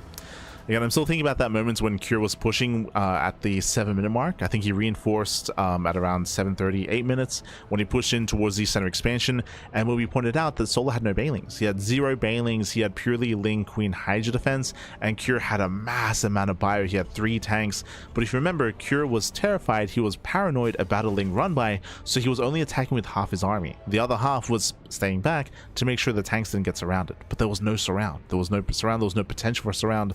Cure just didn't know, right? He didn't know. He kind of misjudged the situation. He played it too safe. He played it too carefully, and it allowed Solar to buy enough time to get his Banelings up and running, to build up a defense, to build up an army. So again, there were definitely some missed moments, some missed opportunities there for Cure. We'll see if we can tighten up. See if we can tighten up that.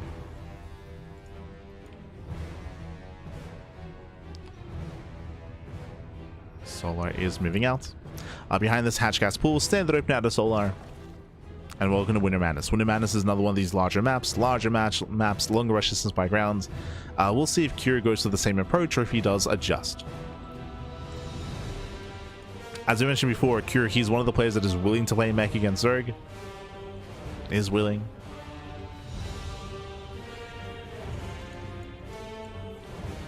So we'll see if he does take the opportunity this game. For those who remember, for those that were there for it, Home Story Cup, it was what now, 2 weeks ago at this point, a week and a half ago. It was Gabe. Big Gabe did actually knock Cyril out of the tournament 3 games in a row. Or let's say 3 games in a row. 3 games in that series with mech, all 3 games. Did mech it up against Cyril. Did knock him out of the tournament. Do you recommend the VODs? You missed out. So we'll see if Cure does likewise embrace it here, or if he goes into bio again. Even if so, we could see like different variations, of course.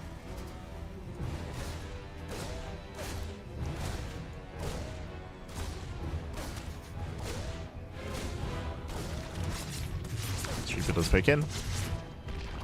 Pokes in, pulls away. It's going to be a 3rd CC before Starport. Economic build out of Cure, 2 games in a row. Everything looking as it should be.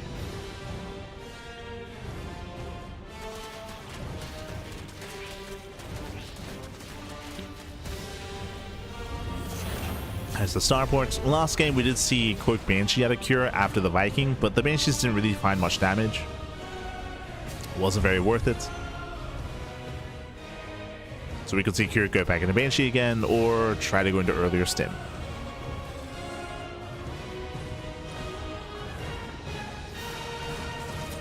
Might even skip the Viking this time. Reaper zoned away.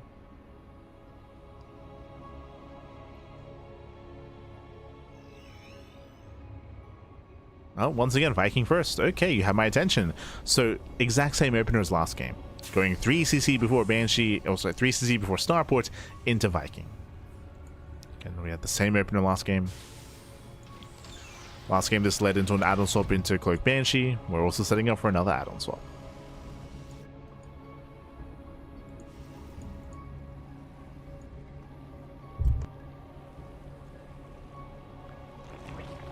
Of course, the advantage of this build is that Solar's going to be playing blind. Solar, he should not be aware of the follow-up, as the first Overlord is found.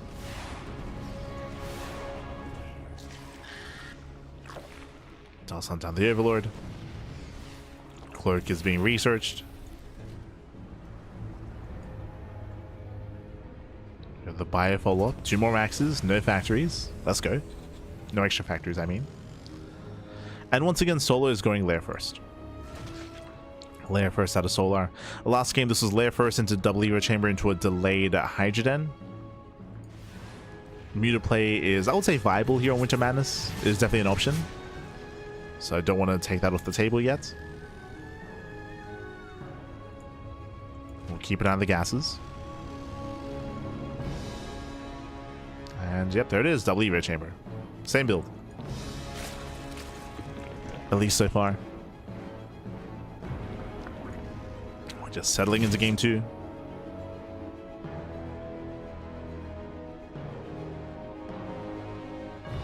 Gases are being taken and getting up to all 6 gases. That's a lot of gas.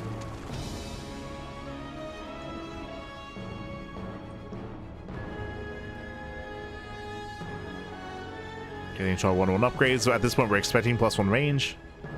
There's Carapace. We have the money for range or melee.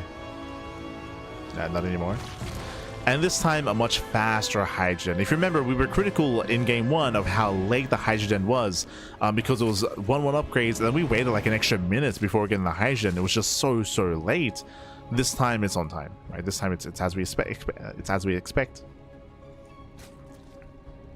Solo was banking resources last game. This time, he is not. So the Hydra Den is on time. We have a Balin Nest as well. This tells me that the initial defense from Solar against a 7-minute push should be stronger. Should be crisper.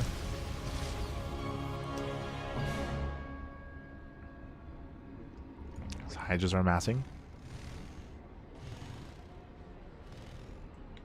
I feel like Solar and Soul play Zerg almost completely differently.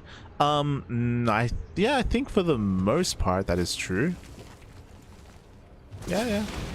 I don't know if I would say almost completely, but for sure. Like Cyril, he's traditionally a lot more safer in how he plays ZVT. A lot safer. A lot more macro oriented. I would say that Solo is like a midpoint between Cyril and Raynor. Where Raynor, he's a lot more active, he's a lot more aggressive, he's a lot more chaotic. And like Solo's like somewhere in between the two. He's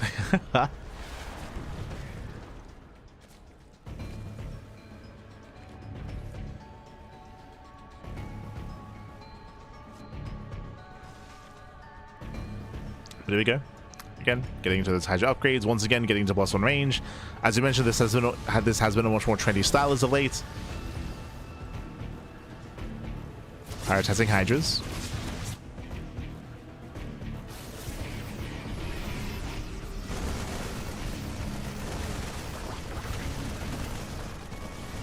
As Marines, they do wander in, denying some creep.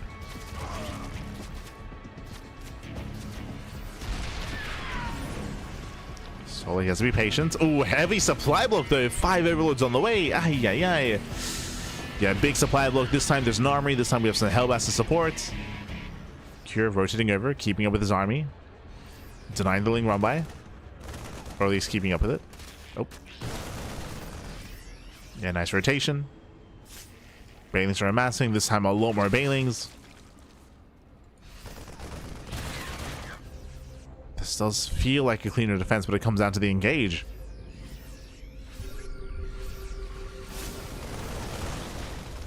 Here's moving in. So far, he hasn't gone within range of any of the bases. Not yet. Solo waiting for his reinforcements. 28 more Lings on the way. And I believe this tank is within range. Yep, it's within range of the Nexus. Of the hatchery. Oh, the expansion. Solo going to try to collapse in. Takes on the bio initially.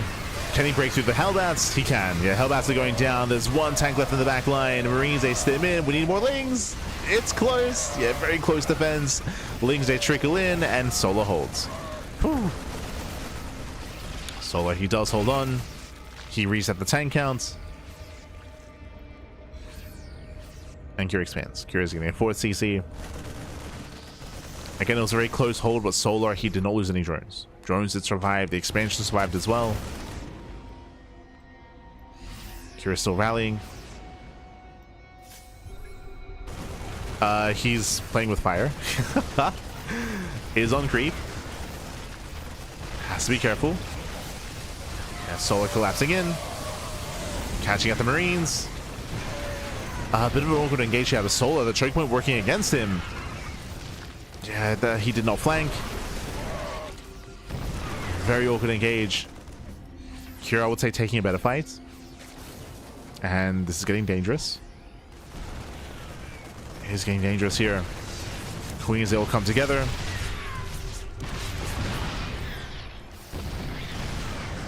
They have their transfuse. One of the tanks is on siege. Not a bad engage. Gets 2. Takes on 2 tanks. Pulls away. Building on more Lings. Behind this, the Hive is on the way. Lurker Den as well. Solely he just has to buy time for his Lurkers. And then he can slow this down. Just needs a little bit more time. Solar, he's almost there. Gasito.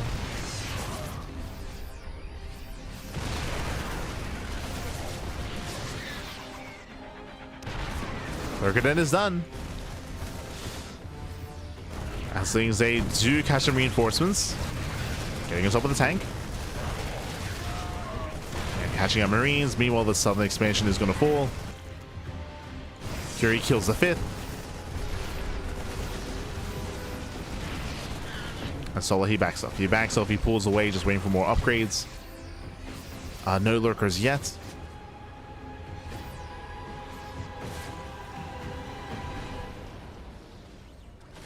Solar is up against the wall. Again, momentum can shift once Lurkers hit the field, but they're not here yet. Cure still rallying. Solar trying to dive on said tank. Oof, not quite able to do so. Nice spread here by Cure. Very nice tank positioning.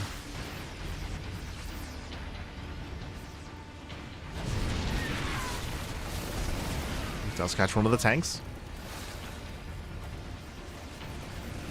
Solar does get 1. Here come the Lurkers. 5 Lurkers morphing in.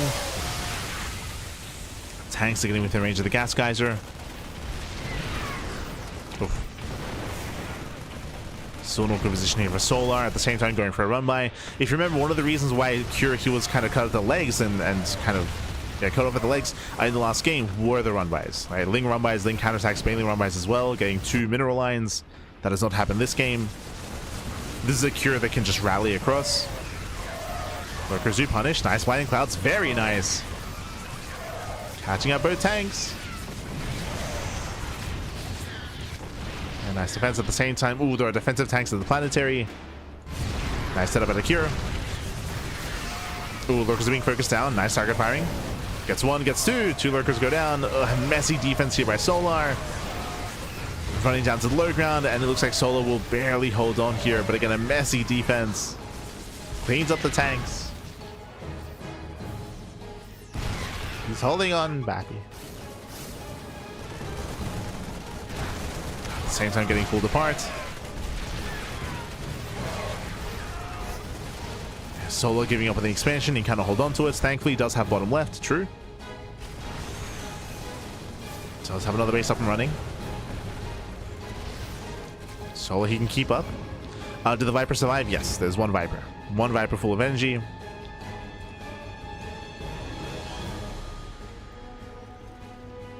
But again, you can see just how powerful these pushes are compared to the last game. As Cure has not lost, he has not lost any SCVs.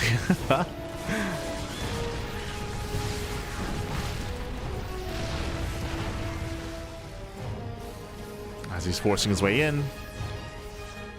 Now incorporating Marauders. 2nd Viper's on the way. Ling Rabbi doesn't achieve too much.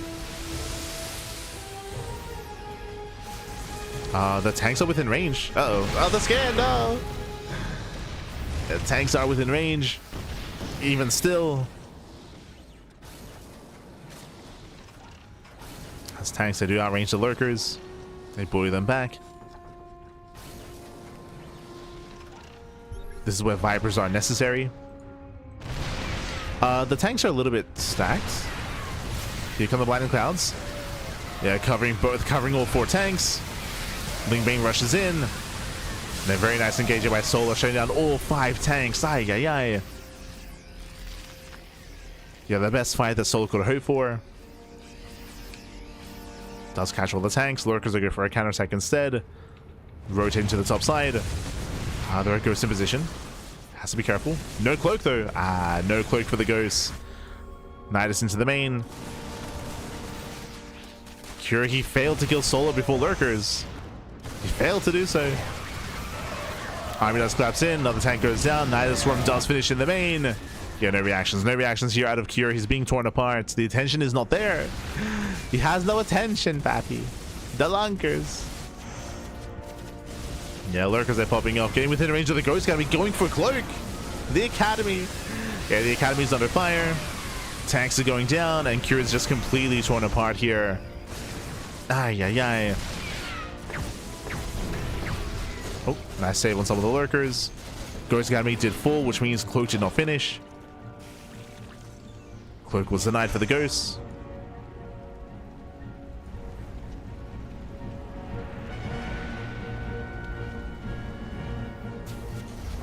Cloak was denied.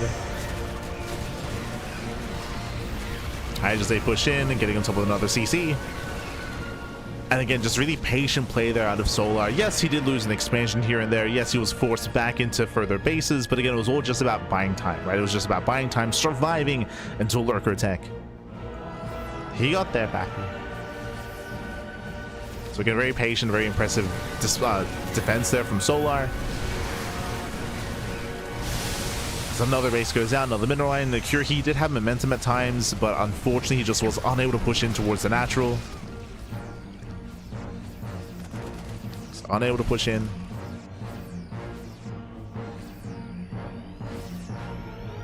I feel like a big part of this as well, actually, now that I think about it, was this expansion. Bottom left. This base would have been a free kill, but Cure didn't check. He didn't check, and as a result, even though, because remember, Cure, he knocked down the center 4th base and the top 5th base as well. He knocked down both expansions, but there was a full base up and running, bottom left, the entire time. And Cure, he didn't know. Yeah, he didn't know, he didn't check, didn't realize. Este Cure. If this base was denied earlier, if it never got up and running, then no shot Solo could have kept up. Especially with how close the defense was. True.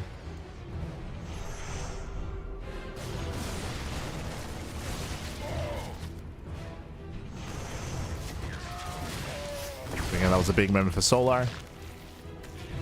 Ling run by here at the 4th base.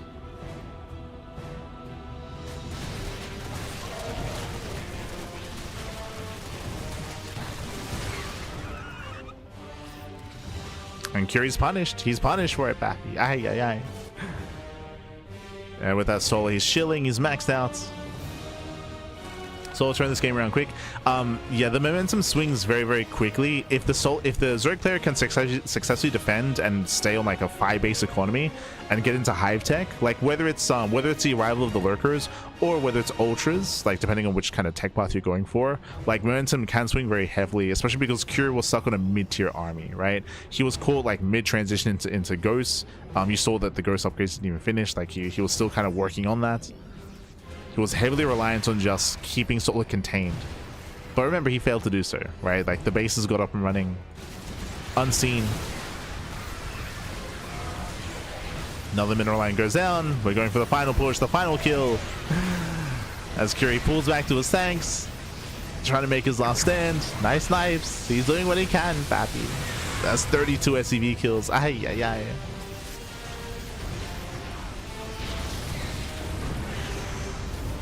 "32 SCVs.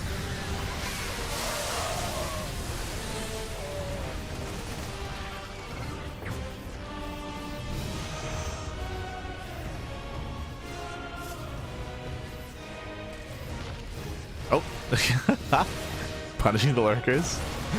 It does punish. Here come the link reinforcements. Catching up the army.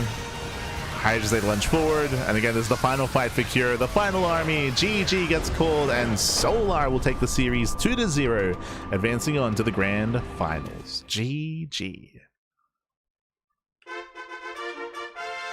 Whew. GG, well played. Congratulations, Solar. He does claim the series. A very intense defense there by Solar. Very, very intense. As we were emphasizing, Cure, he was doing well for himself. He killed the center 4th expansion. He was able to kill the northern base as well. He was knocking down expansions. He was denying mining. But as we tried to emphasize, he did not notice that Solar had double expanded. And he had actually expanded over towards the left-hand side as well. And that base was left untouched. It was unseen. Cure didn't know about it. So when Cure rotated away from the low ground onto the northern side of the map, then Solar, he just transferred. He just main-nutted over, got that base up and running as quickly as possible, and was able to enjoy himself a greater economy, a stronger economy than Cure thought he had. So because of that, Cure didn't have the lead that he otherwise was hoping for. He was hoping he was containing and starving Solar out. Well, that wasn't the case. GG. GG, well played. With that, Solar does claim the series, and we have our first finalist. Let's go. Let us go. Let us check on the brackets. Let's figure out what's going on. Bam. Here we go. Okay, so from the top here, Solar. Solar does take down Cure 2-0 to advance on to the grand finals. Meanwhile, we have a Classic versus ByuN currently ongoing, as ByuN did take down a Classic. Sorry, did take down Nightmare 2-1. Taken down 2-1. Meanwhile, I believe that is being casted by Enki. Yes. So let's double check here. Enki. So Enki's mid-series, he is casting ByuN versus Classic. They're in game 1? Oh, I mean, they were late to start. True. If you remember, we began Solar versus Cure, while ByuN versus Nightmare was still ongoing. So Classic and ByuN, they were late to start, and they're still only in the first game. Okay. So that means that we can cover the lower semis. It means that we can jump into game 2. So let's see here. Classic versus ByuN.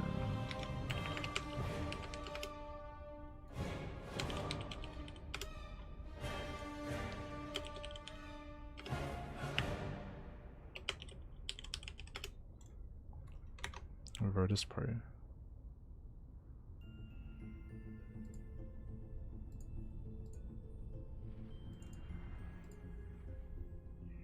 Okay, so we do have our next series, we do have our next matchup. It is going to be Classic versus ByuN. They're currently in game 1, so we're going to be missing out on game 1. We'll be jumping into game 2. Game 2 onwards here. Based on what's happening in the first game, who do we give the Classic? Yeah. Classic does have the advantage over ByuN. It's a late game, 20-minute game on Winter Madness.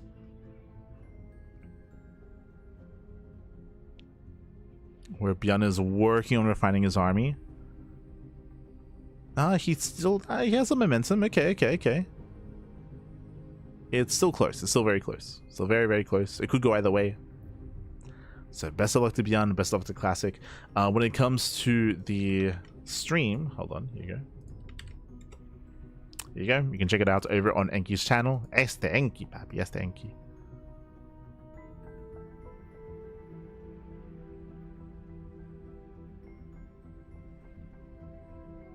So best of luck. And again, we'll be jumping into game 2. Just catching up in the chat.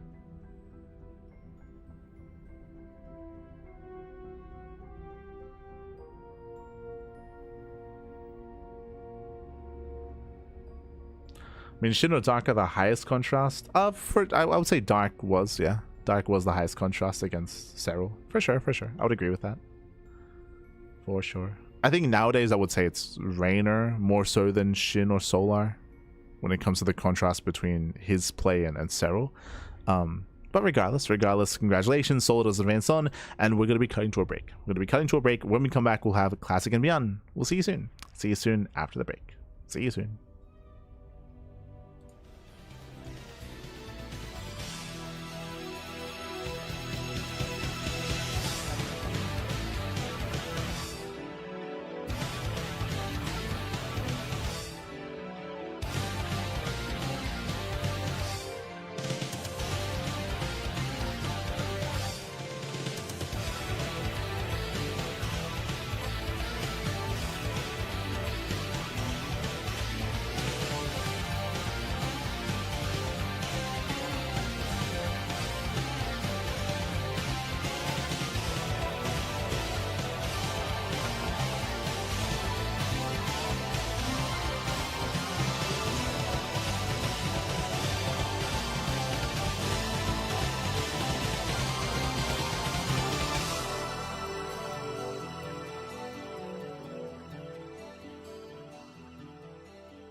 Welcome back, everyone. Welcome back. Whew, welcome back to the semifinals here of the KSL, the Korean StarCraft League, week number 86. We are back. We have returned with the lower semifinals, and we're jumping in mid-series. We missed out on game one. Game one was held over on Enki's channel and held over on, I believe, Dave Tessa's channel as well, both in English and in Spanish.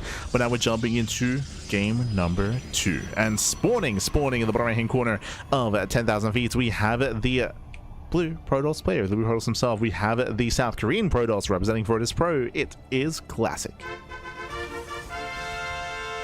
And spawning in the top left-hand corner, we have his opponent. We have the red Zerg player. We have the the red Terran player himself. We have the South Korean Terran for Shopify. It is ByuN.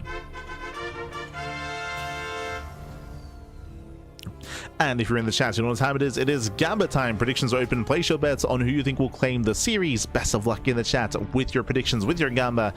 Bearing in mind as well that ByuN is up in the series. True, he's up in the series. It was a very long game one between the two of them, and it ended, I believe, in a pseudo base trade with both players maxed out their own half of the map as well. A very long, very intense game. Could have gone either way. ByuN has the edge. ByuN has the lead. And can ByuN close it out here and now? Let's go. Let us go. Up first, we are going to be loading into 10,000 feet. 10,000 feet is one of the smaller, if not smallest, maps in the map pool. Short rushes inspired grounds, aggression. I'm on the fence about saying whether or not aggression is favored. What I will say though is that reinforcements, they get across the map so quickly, so quickly here. So momentum has an edge, has an even greater strength here on this map, more so than on other maps. Bear that in mind. So if you can win a fight, bam, you can counterattack, you can hit immediately, and you can just snowball out of control. What I will say about the defensive structure and the defensive position here on 10,000 feet is the more defendable forward third base. This linear third base, or I should say this forward third base and the linear third base as well, building up and turtling on 4 bases is a little bit easier here because of how close the bases are to each other. Very close, very condensed bases. Meanwhile, ByuN does open up economically, single gas opener into an early tech lab, into Concussive Shell Marauder. The goal here is to lure out an Adept, lure out a Stalker, lure out a Gateway unit, and catch it with your Marauders. To catch it out, to shut it down. Oh, okay, that's a second Rax. And do we go for a 3cc 3-Rax follow-up here? No, just a 3-Rax. Okay, 3-Rax follow-up. So it's going to be Marauder into early stim, into a heavy bio army, into a strong stim timing in the mid-game. So a very aggressive build here by ByuN. Again, it makes sense on 10,000 feet. Does make sense. Meanwhile, Classic going for a Twilight Council opener. Opening up Blink. First Adept does move out across the map, and we'll see if Classic can keep it alive. Does go for the Shade. Spots the army. Is aware. Is aware. Shades into the mineral line. Delays mining. Delays mining. Does pull away. Did you say Classic's army composition? I did not.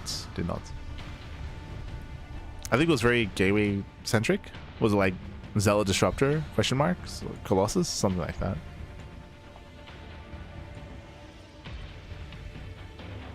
I didn't quite catch it.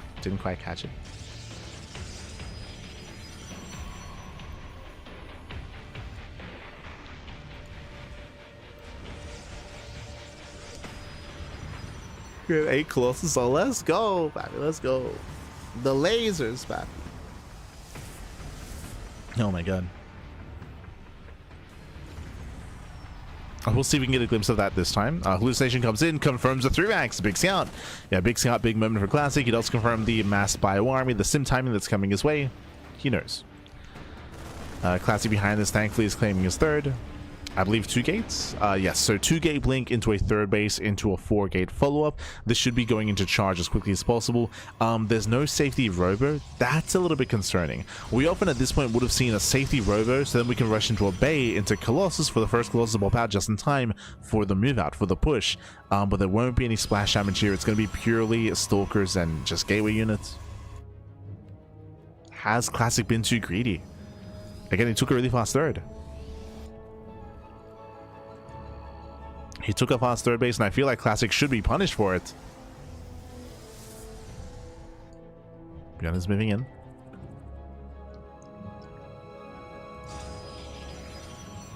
He's moving in. There's a Chrono on Blink. And it looks like Blink will finish up in 5 more seconds. Just in time. Just in time. Army Sims in. Gets a Sentry. Sentry goes down. Blink is done. Classic holds. Whew. Oh, even catching one of the Marauders. Very nice. He does catch the Marauder, punishing the Marines. And ByuN has the back off. So as it settles, I will say that Classic is ahead. Classic was able to get his third base at a very nice time. Remember, it was a very fast third for Classic. Oh, does overextend a little bit. Has to calm down. Behind this, going to charge, and not going to Colossus this time, but going into a Temple Archives into Storm.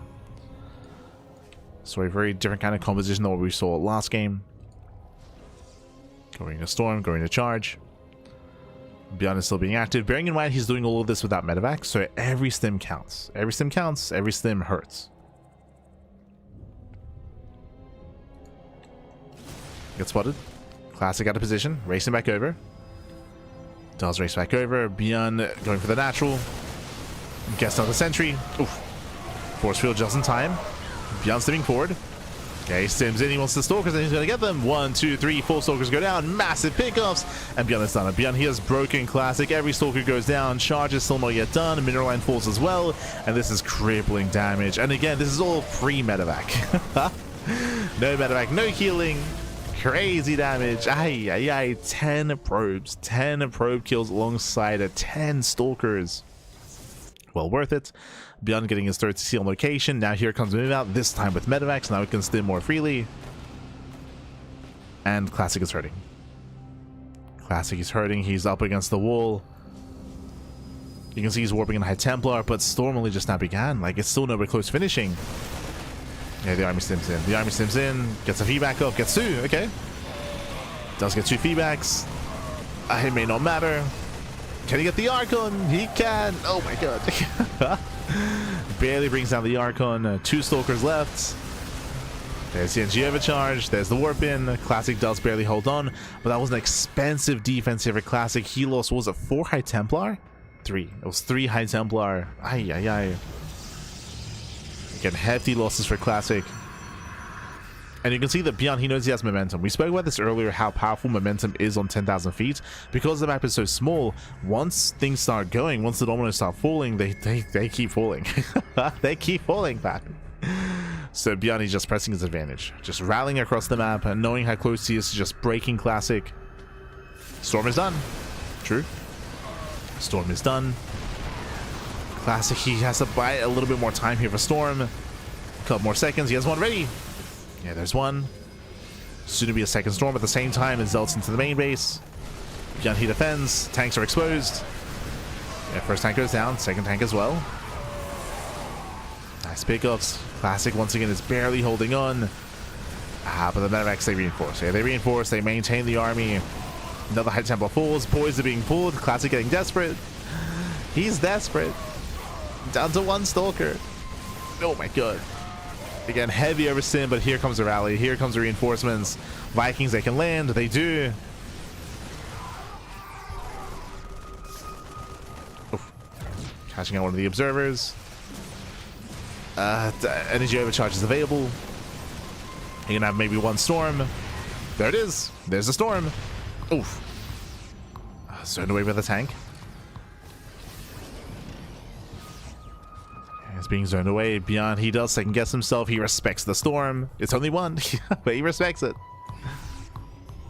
Fear the Storm, baby. Yeah, ByuN checking for other bases. Consulting his army. Now he's got ghosts. Ooh, shows the EMPs. Should be leading with said ghost. Classic leading with the High Templar. Then he rotates, spots the expansion. Will knock it down. ByuN has the greater economy. He's up in bases, up in workers. I should say he's even on bases. As ByuN is ahead. And Classic just can't stabilize. He's trying. Oh my god. Flanking Storm. That's a lot of High Templar. That's a lot of Storm suddenly. Storms are landing. The Storms are here. Yo, meanwhile, shout out to Esther Rowdy. Esther Rowdy. Good to see you, Pappy. Good to see you. Hope you're doing well. Oh.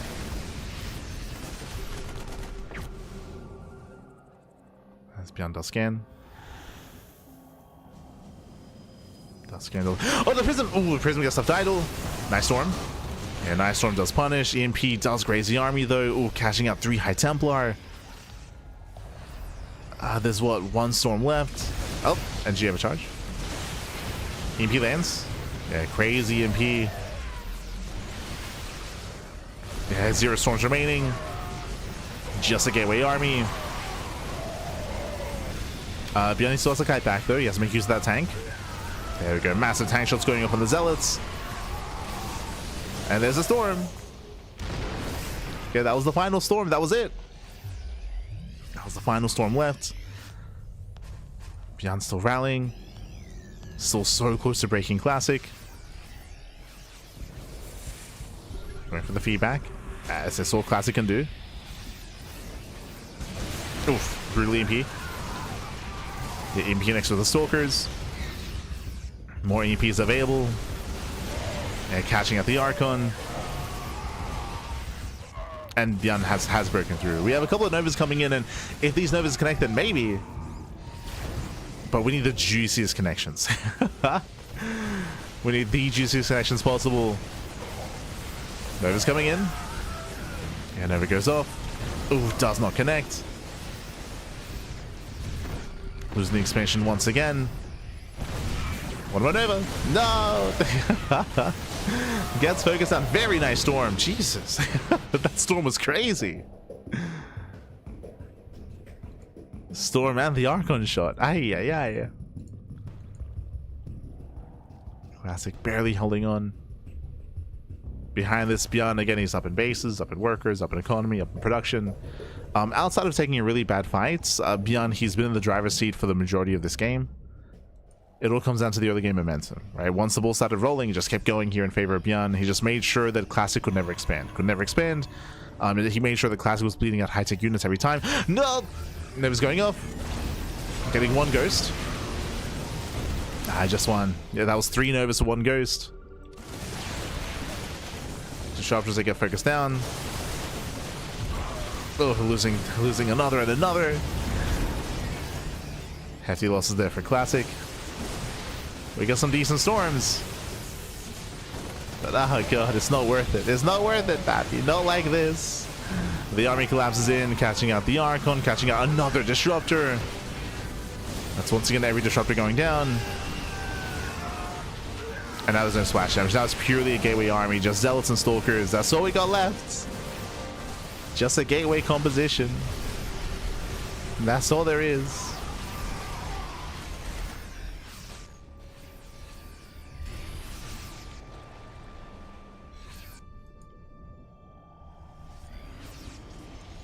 And we just have to keep going.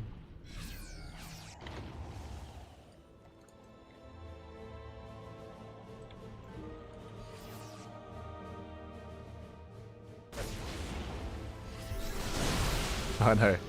The Protoss might have terrifying War of the World style laser death machines, but the Terran have one thing that plus Protoss will never understand: the drugs. The other answer, of course, Terran. They've got one thing that Protoss doesn't have. They have man with gun. It's pretty good.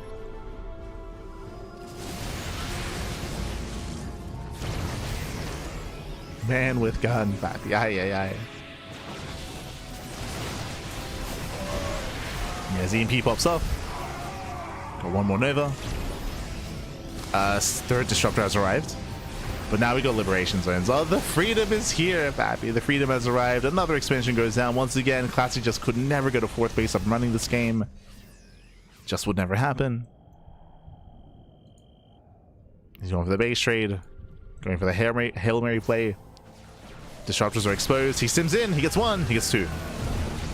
Gets 1. Oh, Novas do connect. Okay. Vikings landing in the army. Jesus. Catching up more Disruptors. GG gets called, and ByuN, he will claim the series 2-0, advancing on to the grand finals. GG. Whew. GG, well played. Congratulations here to ByuN as it does claim the series, does advance on to the grand finals. Again, game 1 we had a hyper late game situation between both Classic and ByuN, but here on 10,000 feet ByuN was hyper aggressive, winding it back. Remember, ByuN, he went for a Rax into Tech Lab into early Concussed Gel Marauder into 3x Stim timing. Very aggressive build.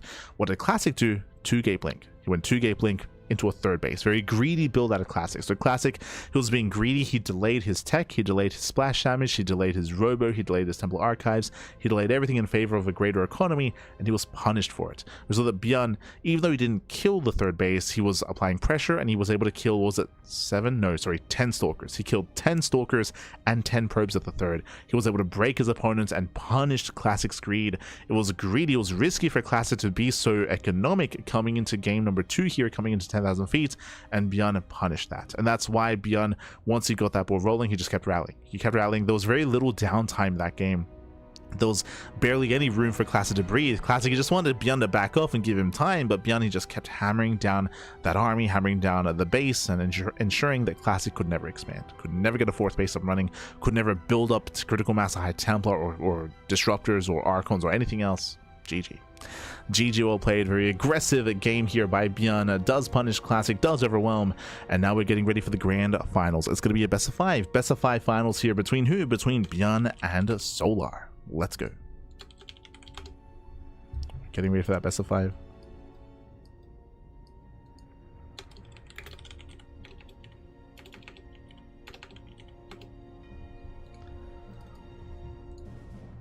Un momento. As Vitas are underway, and coming into this is going to be it's going to be an interesting dynamic, and hopefully we don't get left behind. Jesus. Vitas are done. Vitas are done.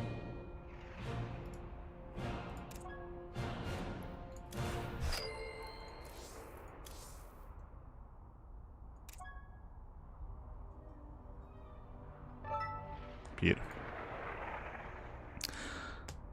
As we are getting into that final series of the broadcast, the grand finals here between Solar and ByuN. Now, coming into this, I do lean towards Solar just because of his performance earlier versus Cure, but I do understand that ByuN is a very different kind of player. ByuN, he's often a little more active and a little more aggressive. Cure, he was going for a lot of these 7-minute timing attacks, 7-minute pushes off of economic builds. ByuN, on the flip side, is willing to mix in 2-on-1s, 3CC 2-on-1s, 2-racks Reaper openers as well. So ByuN, he's willing to be a little bit more diverse in his play, whereas Cure was going for these more solid pushes and more solid mid-game. Meanwhile, ByuN is a little bit more flexible in his approach. So is a very different kind of player, and we'll see if Solar can keep up. Here we go. Here we go.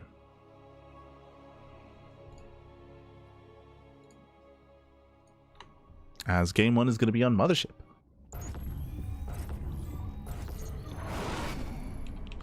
And spawning in the bottom side of Mothership, we have the South Korean Terran player, the Blue Terran representing Shopify Rebellion. It is ByuN. And spawning in the top left-hand corner here of Mothership, we have the Red Zerg player, himself representing Team Falcons. It is Solar. Let's go. Let us go. So we're getting into the grand finals, and if you're in the chat, you know what time it is. It is a Gamba time. Predictions are open. Place your bets on who you think will claim the series. Best of luck in the chat as we get into our TVZ, as we enter our final series of the broadcast. We're here to crown our champion, to crown the winner of KSL number 86. Meanwhile, if you're in the chat, if you want to support this tournament, meanwhile, 2-Rax Reaper. Yep, we did call this as one of the common openers that ByuN is very fond of course. So 2-Rax Reaper out of ByuN, a very aggressive start to the series. But what were we just saying? Oh yeah, if you want to support the KSL, there's the command, !KSL in the chat, and we'll give you a link to the Patreon. There's a Patreon page for the KSL to help fund, to help support the tournament on a regular basis. Let's go. So the Patreon is available. Otherwise, we have our 2-Raxes, we have our Reapers on the way. Now, the purpose of 2-Rax Reaper is to contain, is to delay the third base of the Zerg player. Of course, there's a little bit of gamba here. There's a little bit of gambling when it comes to finding our opponents. We're loading into Mothership, a 3-player spawn map. ByuN, he will be able to scout on the left-hand side first, though. As you can see, the rally here on the first Rax. So does rally across. There are different variations of this. You can go into 3-Rax Reaper instead. You can double down and be even more committed, but it looks like 2-Rax Reaper expand out of ByuN.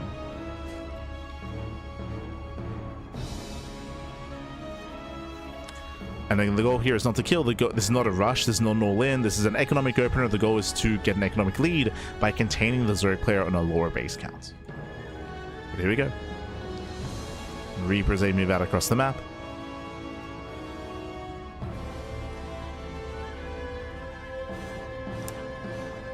There's that CC for ByuN.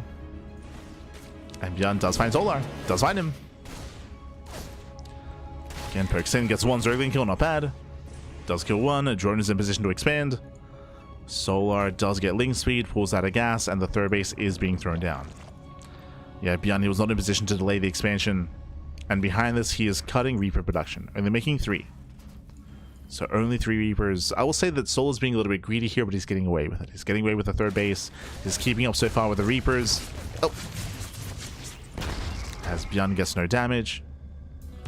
ByuN is at least forcing out more Zerglings, and now he will check for the third. Yeah, it's already there. It's already there. Cannot stop it. Oh, Jesus. Oh no, he gets rounded up! Miscontrol!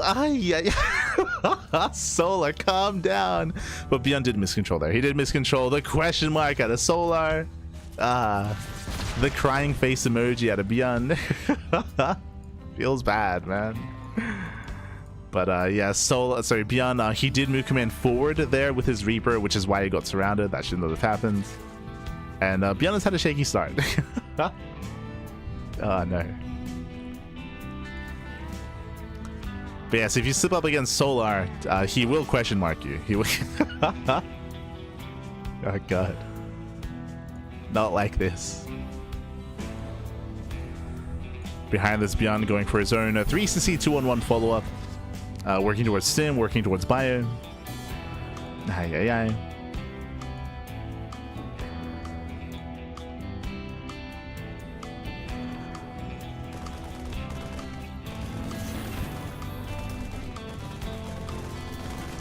Yeah, and with that, ByuN, he's stuck at home. He's stuck at home, working towards Stim, working towards his medevacs. Until then, ByuN can't really be active. Oh, okay. Now I understand the now the scout.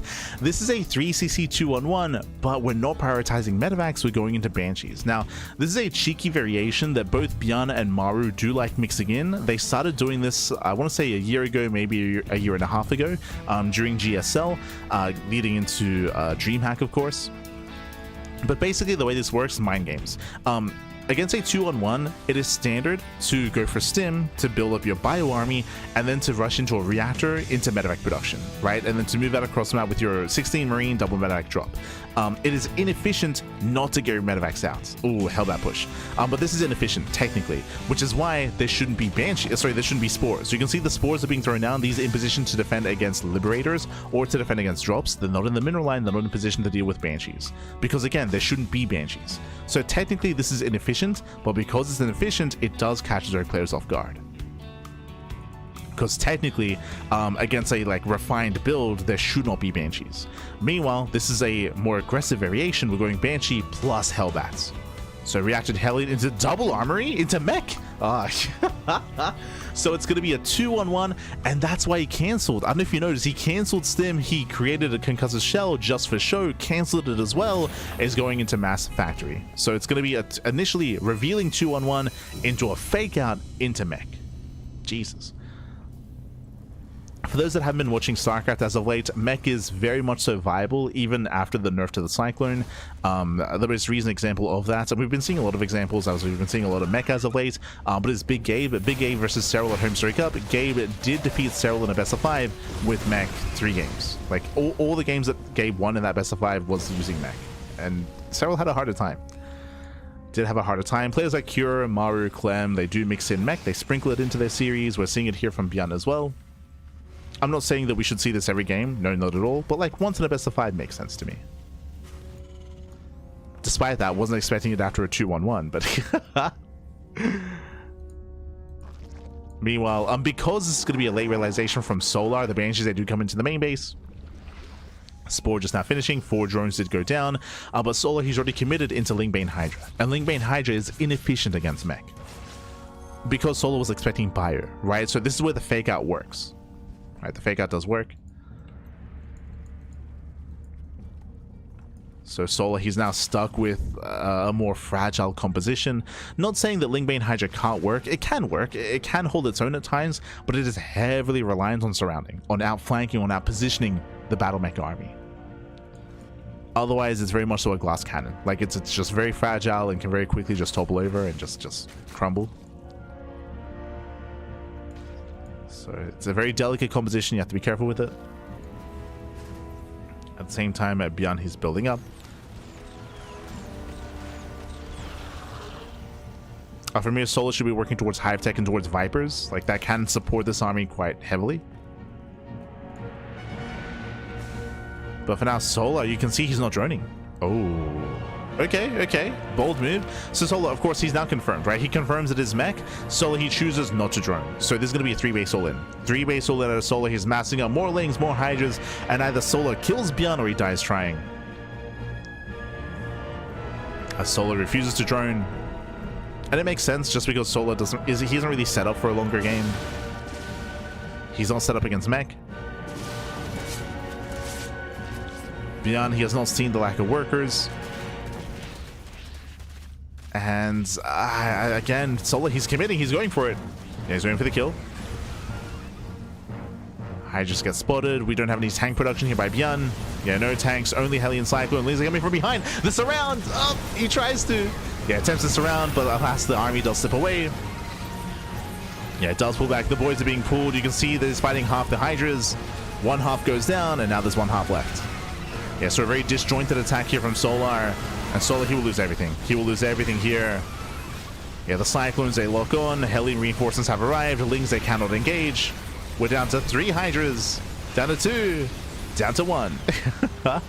Down to 1 Hydra. Now, ByuN, he does lose all the SCVs, true, but remember, Solar wasn't draining. Solar, he doesn't have an economy to begin with himself. So even though Solar's ahead worker-wise, technically, like the army is in the gutter and the economy is not as big as it otherwise should be. So ByuN, he could afford to pull the boys. Oh, has to respect the creep though. Yeah, he's got to respect the creep. Lock-ons on the Hydras. Nice transfuse. Solar, he does hold. He does hold, does survive. And now we're droning. Droning up to 69. Nice. We're droning up. We're going to try to macro out of this. Again, Solar, he's just now working on bailing speed. Solar, he only has 1-1 upgrades. We have 2-2 on the way for ByuN. In a longer macro game, ByuN is set up for greater success. We'll see how Solar does approach this. Bearing in mind that Solar, he did drone up a little bit, but he's still cutting workers early. Like, he's still hyper fixated on Ling main Hydra. Like, Solar, he's very much so lair tech all in. Like, there's no infestation bit, there's no hive, there's no 5th expansion, there's no more drones. Like, Solar is still very committed. And ByuN just has to play it safe. Like, ByuN, he has to recognize what's going on and then just play it safe from there. Just calm down, turtle up back at home, and then ByuN will be fine. But he has to identify what's going on. Solar is still very all in. He's going for it. Going for wave 2. He's setting up for the second round. Army gets spotted. Hellions, they peel off into the middle line. There weren't many drones to begin with. Oh, they line up. Oh my god. Oh my god. Massive connections. 6 drones go down. Solar, he commits. The 4th base doesn't matter. This 4th base, it can die, and that's fine. Oh, ByuN's getting caught out though. No Hellions for these Cyclones. And remember, it's all or nothing for Solar. This time, the entire army is all together. The anti-missile does not quite go up. Tanks are exposed. Losing 2 tanks. Yeah, 2 tanks go down, and Solar, he's doing it. Solar, he's breaking through, takes down 2, 3 tanks. No tanks left. No buffer. No armor missile either. And the first all-in may have failed, but the second all-in. The second wave is done. A GG gets called, and Solar, he will take game number 1, claiming a lead in the series. Whew. GG. GG, well played with that. Solar, he does take a lead here. Again, a very intense back and forth. ByuN had the advantage. ByuN, he was able to pull off the mind game to go into mech. He was able to defend his 3rd base. He shut down the first all-in beautifully. But as we emphasized, ByuN, it looks like he didn't realize that a second all-in was coming. It looks like ByuN was getting ready to expand, get a 4th base, and tech up. If he had realized sooner that Solar wasn't droning up, then what would we see? Faster switch into tanks and a defensive setup back at home, with depots, with bunkers, with a wall, with SimCity, and as many tanks as possible sieged up. We saw that in this game, when the army arrived, 3 tanks went down instantly. Like, the tanks were exposed, they were out in the open. GG. GG, well played. So ByuN misreading that Solar would drone and Solar would macro. Nah, not at all. Not at all, Pappy. Solar, he pulled it off, and with that, Solar claims a lead. Let's go. Let us go, as we're going to be loading into Tourmaline, game number 2. This time a much smaller map. This time much smaller. Oh, as we have to remake. Un momento. Just catching with the chat. Oh. It's so weird that my opponents don't get thrown off by inefficient builds. True. This is something that we unironically do say every now and then. But there are certain builds and certain styles that work at the highest level of play that will not work on the ladder. So you got to be mindful of that. Like you got to be careful when you watch players like Maru or players like Solar or players like Cyril, and you see some certain builds, and you're like, I want to try that. Every now and then we try to emphasize, try to give like a PSA. It's like, Bappy, this is not safe for ladder. this build is not safe for ladder. Just because there are certain builds that do rely on your opponents making certain decisions based on the incomplete information they have. An example of that is what we just saw, right? By going into Cloak Banshee off of a 2-1-1. Another example of that would be going gasless. True. Like I feel like gasless openers in ZVT and ZVP, you can get away with them on certain maps, but they are so risky and they are not safe for ladder. No shot. Going for gasless openers, or even going, say another example of that is potentially even going like CC first into like Marauder, for example. Like, I don't know if your opponent, depending on your level of play, has the wherewithal to try to punish you. And if they don't, then you just kind of fall behind. Like, so there are certain builds like that for sure. They're relying on your opponents reacting to what information they have. But you need them to react to that, right? But here we go. Here we go. Spawning in the top right-hand corner. Top right-hand corner here of Tourmaline, we have the South Korean Terran player, the Red Terran, representing Shopify Rebellion. Down in the series, it is ByuN. And spawning in the bottom left-hand corner, we have his opponents. We have the blue Zerg player, the blue Zerg player himself. Oh, we have the South Korean Zerg. It is Solar for Team Falcons. Let's go. I think another good example of that is in ZVZ, there's a build where you can go into 2-base Roach and wall off with your Roach Warren. Then you go into delayed link speed, right? You go into delayed link speed and you hide link speed as well. And the point of that is that at this level of play, your opponent should be, because they scout 2-base Roach, should be expanding, getting a third, and should be skipping their Roach Warren. And because they should be skipping their Baneling Nest, I should say. And because they skip their nest, that's why a Link Flood works in that scenario. But on the ladder, if your opponent doesn't know the correct response, then they might just get a Baneling Nest anyway, just cause. And then the Link Flood doesn't work. So there are more examples of that.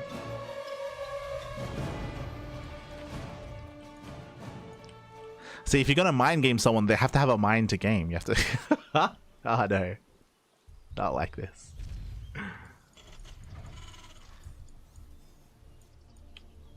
Yeah, here we go. We're getting into game 2. For now, though, standard opener, Rax expand. Likewise, hatch gas pool out of Solar. This time, there's no 2x Reaper. There's no 2x Reaper. I see in the chat, Nexus first every game, you say. True. Another example of that is like max packs. Like if you watch max packs in PvP, especially last year, going like gate expand into like Cybercore into Stargate, like that is not safe for ladder. Like no shot. Like you can't do that, man. You're crazy.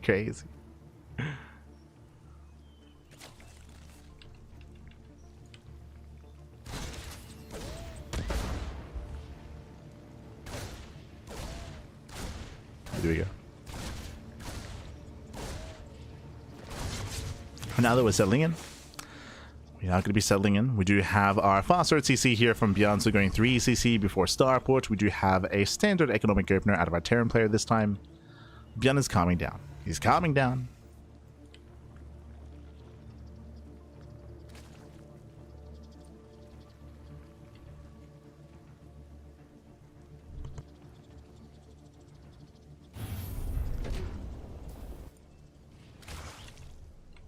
Calming down. Likewise, Solar just getting his third base on time as well.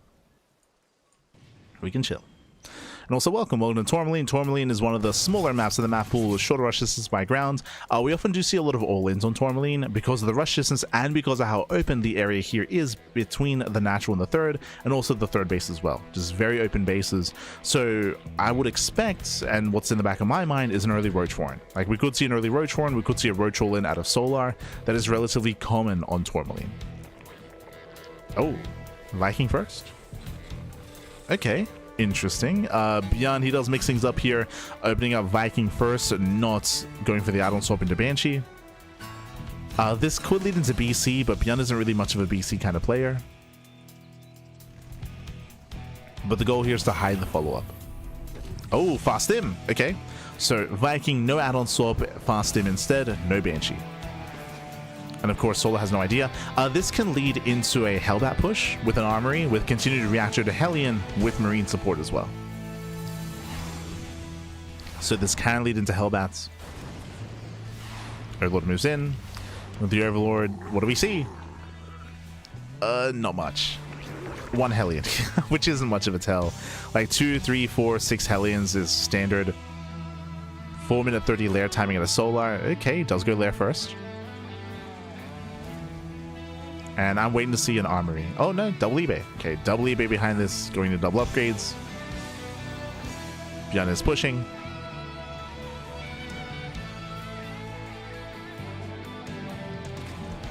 And we'll see if Solar can keep up.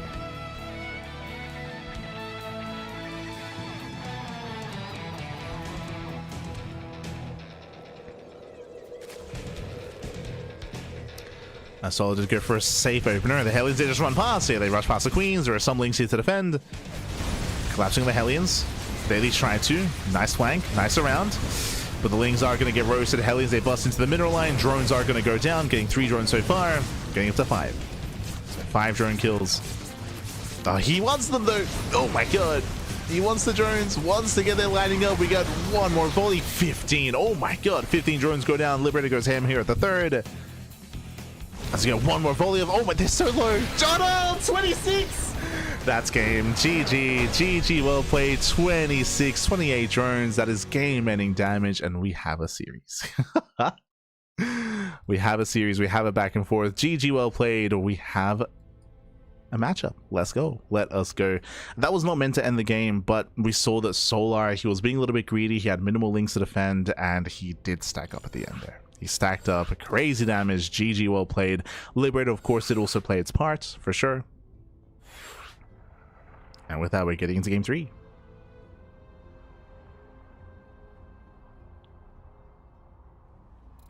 Is it bad being told I can't do something that makes me want to do it? I should say, what's the phrase that I use? These builds, they're not safe for ladder, right? They're not safe for ladder, which means you can do it. It's just a big gamble. It's a big risk, and there's a high chance that it falls on its face. But go ahead, yo, if you want a 2x Reaper, fake stim, fake bio, and do a hard switch into mech, you go ahead. You go ahead. Just look after. Just be careful. Go ahead, back. Go ahead. You're crazy. If you want to fake 2-base Roach and go for a Ling Flood against a player that's opening up Banelings, then go ahead, Bat. You can take the risk. Aye. But here we go. Spawning in the top left-hand corner of Ruby Rock, we have the South Korean Terran player. We have the Red Terran representing Shopify Rebellion. And tying up the series 1-1, it is ByuN. And spawning in the bottom right-hand corner, we have his opponent. We have the South Korean Zerg player. We have the Blue Zerg representing Team Falcons. It is Solar. Let's go. Let us go.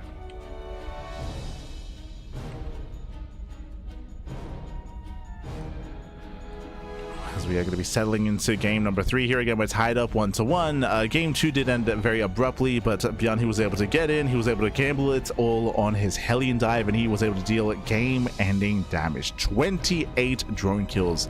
Again, game-ending. You cannot recover from that. Not that early on. It also shows how unforgiving StarCraft can be. Oh, that looked like a light game. True. That was the Hellions. They dive in and they just kill everything. Smooch. Not like this. Not like this. And we'll see what ByuN's follow-up is going to be this time. Meanwhile, CC first. Sorry, I kind of glossed over it, but CC first out of ByuN. We have Hyper Greed out of our Terran player here, and this is safe against a player like Solar. It is very uncommon to see earlier pull timings or earlier aggression builds here from players like Solar. If ByuN was up against, if he was up against Shin or up against Dark, I would say this is risky, but against Solar and against Serral, for example, I do think that it's relatively safe to try to go for this and get away with this. Now, there's some pros and cons. So by going CC first and by delaying your gases to be able to pull this off, it means no SCV scout, no Reaper scout. So ByuN is playing blind. He's playing blind, but that's why I did mention that there are certain players like Solar, like Serral, that you can safely kind of assume that they won't go for an all-in. Now, I don't know if I can say that with full confidence about Solar. We saw game 1, right? Solar, he went for a 3-way all-in in game 1. Is he willing to react with a Roach Warren here in game number 3? Solar, he does confirm the CC timing, he knows. So he's aware of the greed. Solar, he pulls out. Okay, never mind. So he pulls out a gas, no Roach Warren. He's just droning. So Solar's going for a standard opener. ByuN will have an economic edge. Oh, going CC first into 1-1-1. I do like this. Welcome to Ruby Rock. Ruby Rock is one of the smaller maps in the map pool. Aggression is also favored here as well. This is not as aggressive as Tourmaline, the map we were just on, but aggression can still hit hard, and going for a 1-1-1 is very committed. This is very, very committed here. Very aggressive out of ByuN. The more I see this, the more I'm hoping that Solar, the more that I wish that he went for the Roach Warren. Going for a Ling Queen defense here can be a little bit shaky. Oh, he's listening to the stream, Pappy. Let's go. Roach Warren. Again, as I said, this is very safe. Correct decision here. Solar, he hasn't seen much across the map, but he's playing safe nonetheless. Blindly playing safe here, I mean, you can rationalize it just because of the size of the map. As I mentioned, it is not uncommon to go Roaches on Tourmaline, or on Ruby Rock, or on 10,000 feet. Not uncommon. Now, based on the Roach Warren placement, this looks like an all-in. Like, you're hiding the Roach Warren, you're taking your gases. It feels like Solar plans on cutting workers and making nothing but Link Roach. Especially because there's no lair. So Roaches are amassing. Now, who do we favor here? Like, how do these builds compare to each other? 1-1-1 versus a 2-base Roach all-in. I favor Solar currently. ByuN, I do favor him defensively if he realizes what's happening and if he races back home to defend. But when it comes to fighting out in the open, I have to favor Solar. Against Solar, he's not droning, basically a fake worker here. You can see he's undersaturated at his natural. Solar is going for a 2-base all-in. 3rd base just for Liva. And again, this looks like a reaction to the CC first. So Solar, he's reacting to ByuN. ByuN, he did not get a 3rd CC, so ByuN, he does have more army to work with. He does have his Liberator. The all-in is coming. And can Solar punish? ByuN, he's just now going to catch wind of the mineral line. He now sees nothing. Yeah, there's nothing here. Now he knows. Yeah, ByuN, now he's aware. Back at home, he's getting his tank in position. There's no bunker. Yeah, no safety bunker. The boys are being pulled. It's going to be a messy defense here for ByuN. The wall is under fire. The wall will go down. As Liberators are siege up. Hellies, they do get behind the wall. Nicely done. They do get past. As more players are connecting, we have 16 more Lings on the way.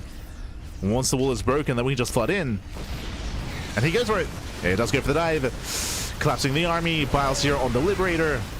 Yeah, Liberator goes down. Tank should go down as well, but nice defense here by ByuN. The Marines, they survive. Oh no.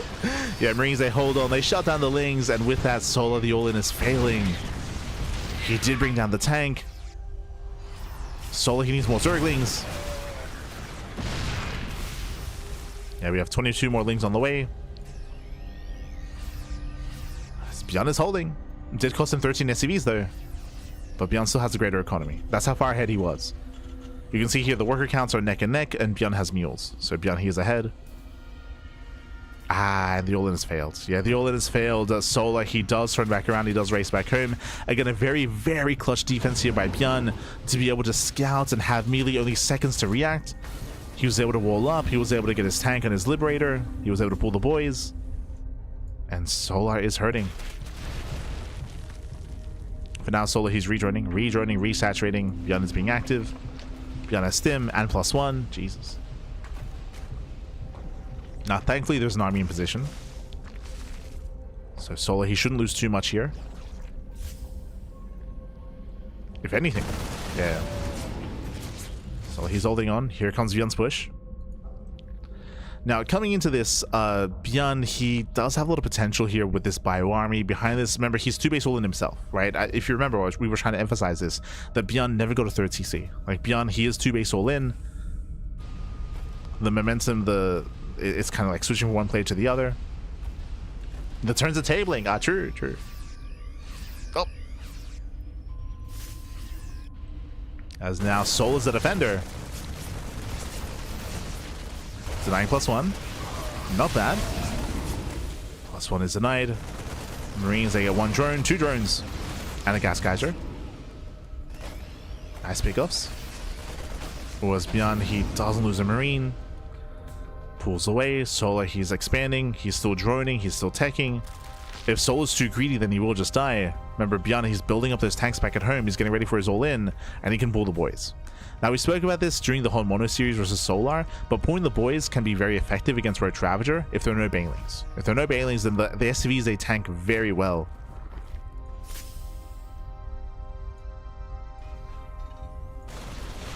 I saw ByuN panning over. We're waiting for the unsiege. No shot. ByuN waits for +1. No shot.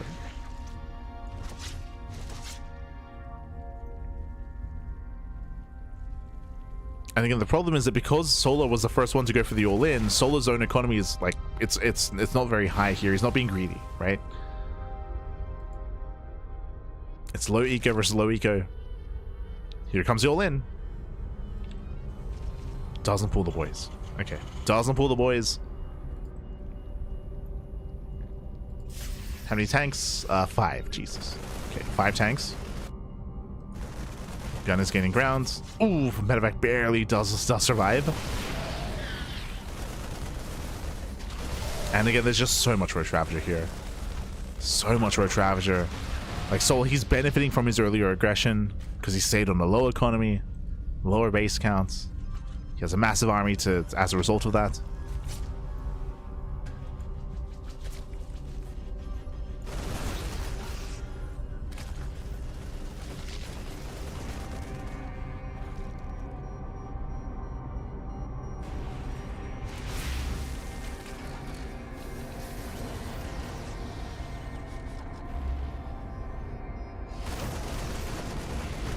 ByuN is still looking for another way in. Solo, he's maxed out. Now, bearing in mind that Solo, he's maxed out on Roach Ravager, so it's a very inefficient army composition. So the supply isn't as high as it otherwise would be with Ling Bane. But now we have a Baneliness on the way. Solo, he wants those tanks. Oh! Piles don't quite connect. There we go. It looks like he will get 1. 1 tank goes down. Now getting another. Just barely. Ooh, does get the 2nd tank. Decent engage here from ByuN. Yeah, it does take down a decent chunk of roaches. But the problem here is that ByuN can't reinforce, right? Because ByuN is 2-base all in, like, he just cannot replace his army, he cannot replenish. Ooh, the unsiege! No! Yeah, he gets caught on siege. Another tank falls. Ay, ay, ay. ByuN, he cannot replenish these tanks.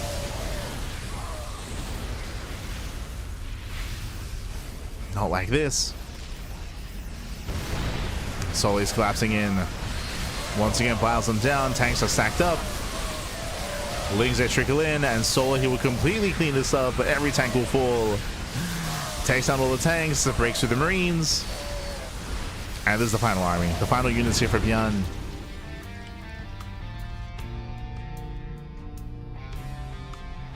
Again, not the kind of game that you see very often. Like, 2-base all-in versus 2-base all-in, basically. Of course, Sol, after the initial all-in, he backed off and droned up to 3-base saturation, 61 workers, and then just focused purely on Ling Roach Ravager.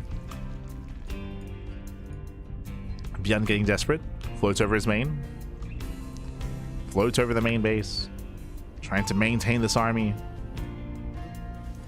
But at this point, he's already lost too much. Already lost too much. He's down to 2 tanks. Originally it was 5. Now Solo has a more refined army with Zerglings. A more efficient army, I should say. Getting into that final tank. Tank goes down. Getting another. Oh. Yeah, hot pickup. Solo rallying across the map in towards the 3rd base. Gets into the mineral line. And the final stand for ByuN. His final moments, Pappy. The boys are being pulled. Lift up the CC. GG gets called. And Solar takes a 2-1 lead in the series. Whew. GG. GG, well played. A very chaotic game state here. Again, winding it back, we had ByuN going for a CC first build that prompted Solar to go for the 2-base all-in, cutting workers early. It was at 27, 28, like 28 workers. Cut workers early, did commit into laying at Roach Ravager, but Solar, he failed to kill. He failed to kill ByuN. But ByuN wasn't expanding. If ByuN had a 3rd CC behind it, then he could just macro out of it and get ahead and get further ahead and build up into the mid game. But ByuN never planned on expanding. The plan from ByuN was also to go for a 2-base all-in. So that was a really weird game state. So ByuN, he defended, he survived, but he didn't have the economic lead he otherwise should have had. So after that defense, then came his all-in, but Solar, he had enough time to build up his drone count, build up his army, and have more than enough to deal with it. GG. GG, well played. Just an unfortunate kind of set of builds there, not in favor of ByuN. Oh. As we are setting up for our next game.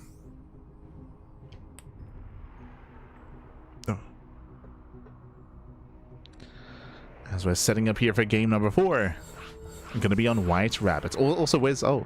Also, Enki, I think, just DC'd.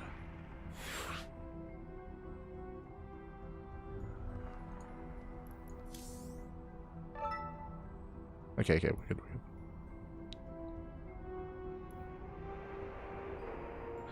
Whew, okay, we're good. And also, he's back, Pappy, he's back.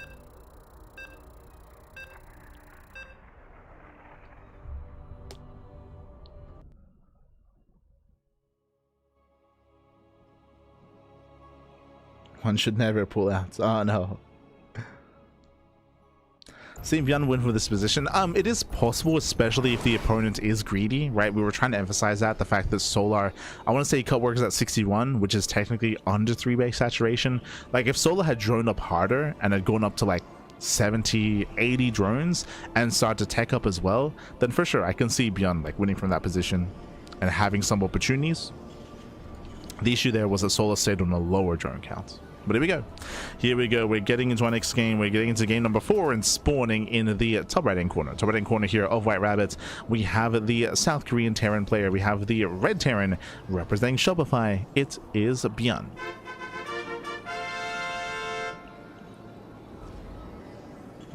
And spawning in the bottom left-hand corner, we have his opponents. We have the Blue Zerg player, the Blue Zerg player himself. For Team Falcons, it is Solar. Let's go. Let us go. Now, what I find interesting here is that we have not experienced a macro game. If you noticed, game 1, we had ByuN fake outs ByuN going to mech, and then Solo went for a 3-base all-in, cutting workers very early, committing and eventually breaking ByuN. Game 2, ByuN, he won the game with his early Hellion harass. He was able to kill 28 drones and force the insta-GG out of Solar. And game number 3, we had Solo going for the 2-base all-in, it failed, and then ByuN went for the 2-base all-in, which also failed. That was game 3. So again, it's been non-stop all-ins so far. Non-stop all-ins, non-stop aggression between these two players. They both taken turns with going all-in. And we'll see if we finally can slow things down and build up into a macro game coming into White Rabbit. We'll see. White Rabbit is one of the larger maps, true. Larger map, longer rushes and spy ground. We often do see longer and later games on White Rabbit. And we'll see if we can embrace that here and now. So far, Racks expand. Standard opener out of ByuN this time. No crazy CC first. Likewise, Hatch Gas Pool out of Solar.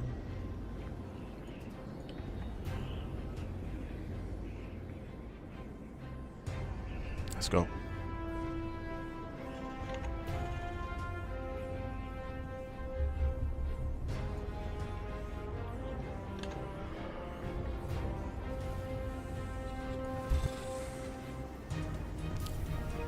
As we have a standard follow-up, the Reaper does get across the map. Oh, chipping away at the drones. Does chip away.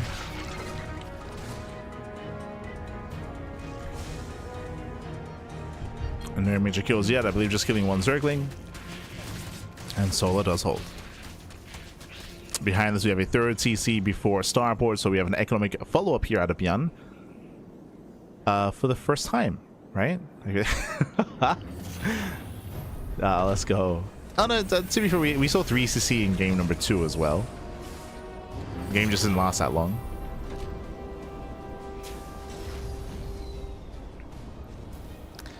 Now though, we're going for the add-on swap. This should lead into the starport.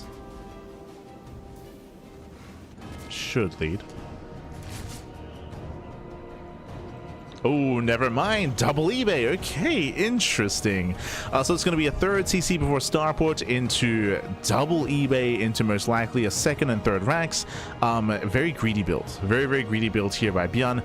Basically, ByuN is going to be foregoing any kind of a drop play or any kind of Banshee harass in favor of faster 1-1. What does this mean? This means that Solar can be greedier. If Solar drones up a little bit harder, he can skip spores, delay spores, drone up a little bit harder, and be greedier as a response and take a lead that way, if he realizes what's going on. So ByuN's being greedy, and he does give the opportunity for Solar to maybe respond to that with greed. The other option, of course, is Solar could go for an all-in, and ByuN would have a very hard time defending. True, that's the other option. Solar, he fails to scout. Yeah, he fails to scout. He doesn't get into the main base. Again, one of the two extremes, either Solar going for an all-in or Solar being hyper greedy would be a good response to this, but Solar doesn't know. So far, he does not know. Doesn't know that ByuN is being cheeky. ByuN pulling away. And Solar does go lair first. He's going lair first. Standard follow-up here by Solar. It's going to be lair first into double Evo chamber into most likely Bailey nest. Because the map is larger, there's less of a chance that we lead into roaches. We're leading towards Lingbane. Yep, there are the 2 Evo chambers.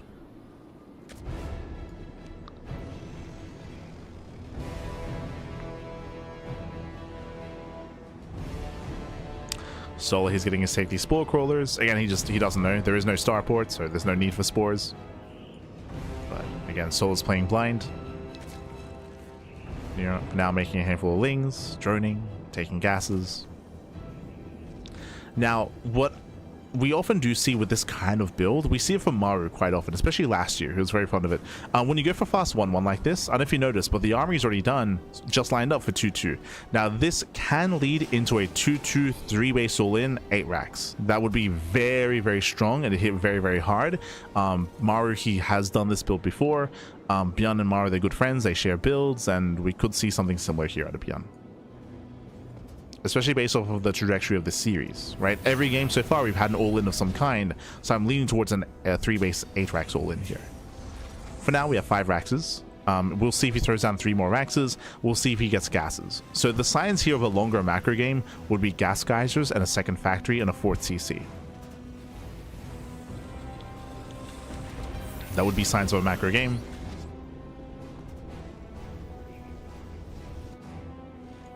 For now, we're building up into that 2-2 timing. And I'm at least expecting 3 more raxes. Meanwhile, Solar has a scout. Yeah, he has to figure out how many raxes there are.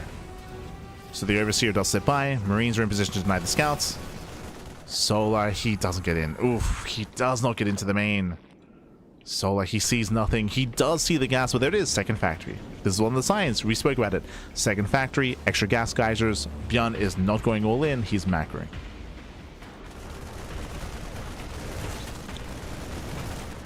But Solar's not aware. Oh, Marines, they sim in, they catch the Queen. Yeah, Queen's a couple of Hydras as well.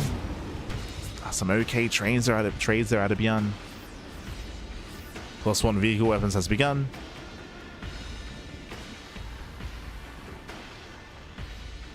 Solar, he is droning up a little bit further. Okay, droning up to 80. Getting into 80 workers. Also, I kind of glossed over this, but Solar, he went for a +1 range, actually. Once again, going for a very Hydra-heavy style. And plus on range, followed by the infestation pit. Signs of lurker tech.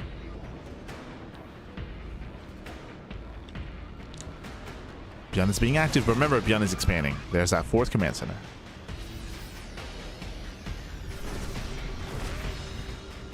Is ByuN doing your thermal build? No. From my understanding, this is a Maru build. Or it would have been if it went into Nate racks. True. It would have. But this has just been a very greedy build here. It leads into really fast 2-2. That timing for 2-2 is going to come and go, and it leads into fast 3-3. So this is some of the fastest 3-3 you can get in TVZ.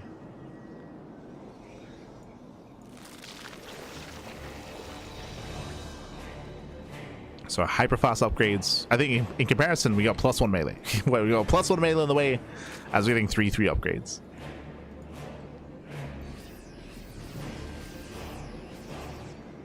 So again, that timing is going to be available.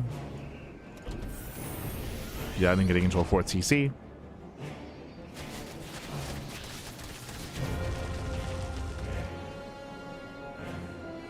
And we are maxing out. Now, Solar, he was a little bit late to tech up into Hive. Again, it feels like Solar didn't realize how greedy ByuN was, so some of the tech here is a little bit late for Solar.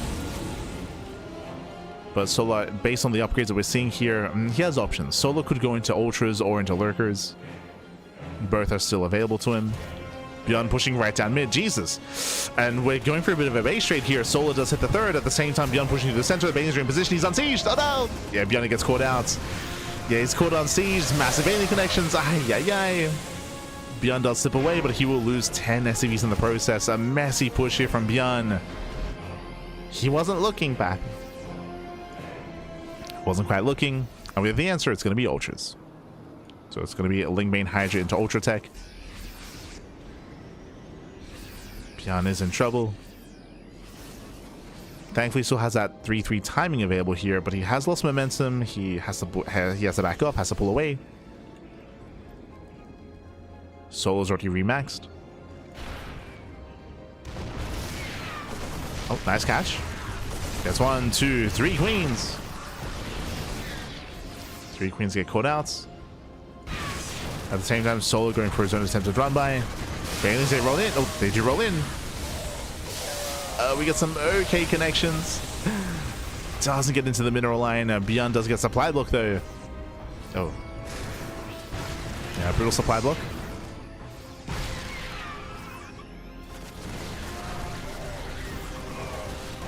Solar pulling back.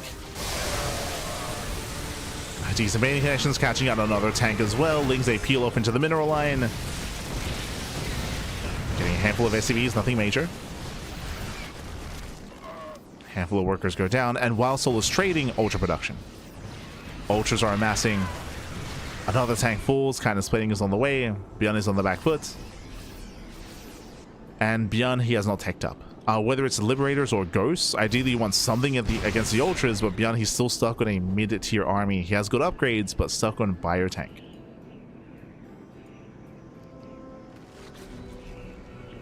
And the Ultras are coming. Oh, even before the Ultras, with the help of these Vipers, this position can be broken. Yeah, tanks are clumped up. It does cover them with blinding clouds. Banelings jet roll in, and Solar does he go for the CC? Not quite. He thinks about it though. He wants it. Oh, he gets it. The CC goes down. Oh no. It brings down the command center. Catching out the double drop. Ay. And ByuN's being torn apart. He's just being torn apart here. He cannot keep up. Solar catching out reinforcements. Soldiers are moving in. They have kindness plating. They were stuck on a move, but they're collapsing on top of the Marines. Oh god. The boys are being pulled into the Ultras. Don't like this. Nice target firing on the Ultras. True. Nice target firing. Ultras, they were focused down. Oh, we're a little bit lost. Where are we going? And ByuN does hold. He does survive, but we have 6 more Ultras on the way. That's a lot of Ultras, Vappy.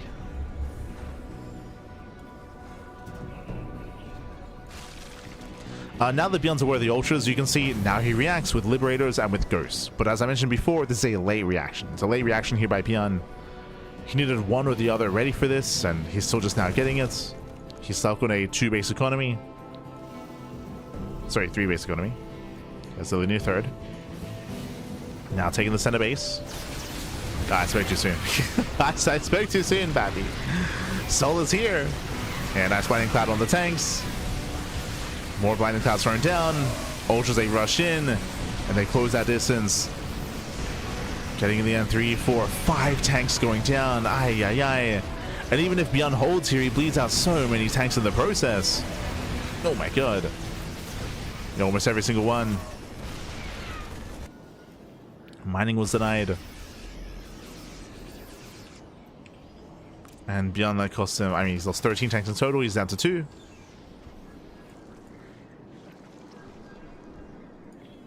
Down to 2 tanks.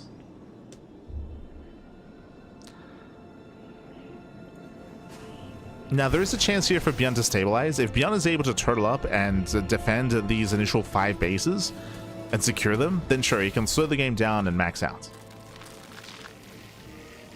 Meanwhile, Solar's goal is to deny these bases. Is to deny the 5th and potentially break one of the fringe bases as well. He's going for the planetary. Yeah, the planetary's on its own. There's no army here in position. The academy is here as well. Oof. And that's a free dead base. Yeah, the expansion falls. Bailey's they roll in. Oof. Catching out the SCVs. Solar, he wants a tank. And at the same time, Ling run on the right hand side as well. More SCVs are going down. Again, ByuN is being torn apart. Losing 41 SCVs. Ay, ay, ay. Yeah, there's no economy. There's no economy here. ByuN, he was just too spread thin. He'll also lose the academy. That is the only academy. So no more ghost production.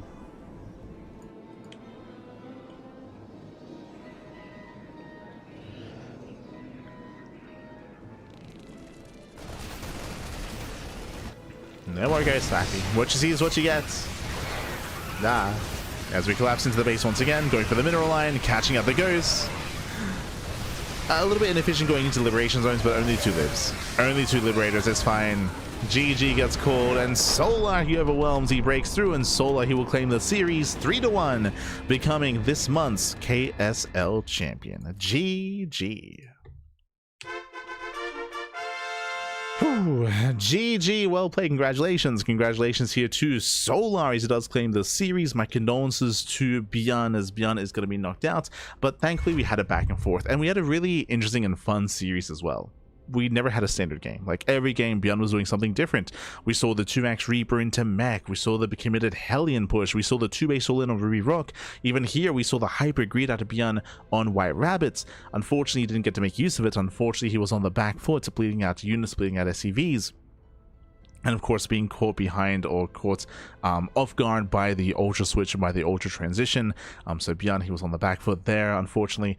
If you remember, one of the big moments for Solar was catching the army in the center of the map. If you recall, ByuN, he finished 3-3, then he went for a push through the center and he got caught unsieged. And it happened at the same time that Solar went for a Ling Hydra run by. That was the moment where Solar gained the lead, when Solar was able to kill 10 SCVs at the 3rd base and distract ByuN, and also catch the army in the center of the map as well. Those are like 2 things that happened at the same time, just as 3-3 was finishing, that forced ByuN to back off. It forced ByuN to be defensive. It means that he missed his timing. He missed his upgrade timing. If I remember correctly, actually, I think that hit like just before 3-3. I think that hit like 30 seconds before 3-3 even. But that was like the moment where momentum was swung away from ByuN and towards Solar instead. GG. GG, well played with that. Congratulations. Otherwise, hope you all enjoyed yourselves. Hope you all had a great time here. We just wrapped up the broadcast. Congratulations to Solar. Shout out to ByuN for making it to the finals. ByuN, he fought hard to be here. He took down Classic in the semis, who is straight up one of the best Protoss players in the world. He's top 2, so it was a big win for ByuN, but his struggle here against Solar. GG. Just catching up in the chat. The only game I bet on was against Solar. Never again. Oh no. Duckling Open in a few hours. Yes, Duckling Open is going to be in a couple of hours. Let's quickly head on over. head on over here to our schedule. Bam. As you can see, we are here Saturday morning or Saturday afternoon. We're going to be live with Ducklings Open. That's going to be at 7 p.m. KST. That's going to be at 9 p.m. AEST. That'll be in around 3.5 hours. 3.5 hours. We're going to be live with Ducklings Open. That is our bronze to diamond tournament. Bronze to diamond. Meanwhile, tomorrow we're going to be live with Little League Cup and Tuna Cup as well. So back to back to back to back. Non-stop StarCraft here on the CranKy Ducklings over the weekend. Hi, yeah, it's a lot of content, a lot of StarCraft. Again, we earlier this week did wrap up with Home Story Cup. We wrapped up with Thunderfire. We still have to wrap up with Little League Cup. That's kind of like the next big thing that we're catching up on. We also have the replays for Water TV Mondays and Pegasus Cups that we actually missed as well. So we're almost caught up. You know, coming into March, we should be wrapping up all these matches that we missed. Also, StarCraft Evolution. SEL, another set of tournaments we have to catch up on as well, but we'll get there. We'll get there towards mid-March, and then we can start to slow things down a little bit. Un poquito, papi, un poquito. I mean, I say that by the time we catch up with everything, then bam, RSL playoffs. True. Like the RSL playoffs are also around the corner as well for RSL Season 4. That'll be like end of March. But otherwise, thanks for watching. Thanks for tuning in. We do appreciate the support. I'm very, very tired. Thankfully, I'm not casting tonight, so I'm going to go get some food. I'm going to go rest up and get ready for tonight's broadcast of Ducklings Open. If you want to support us, if you want to support our tournaments like Ducklings Open, Master Swan Open, Sparkling Tuna Cup, then you can do so via Patreon. You can do so.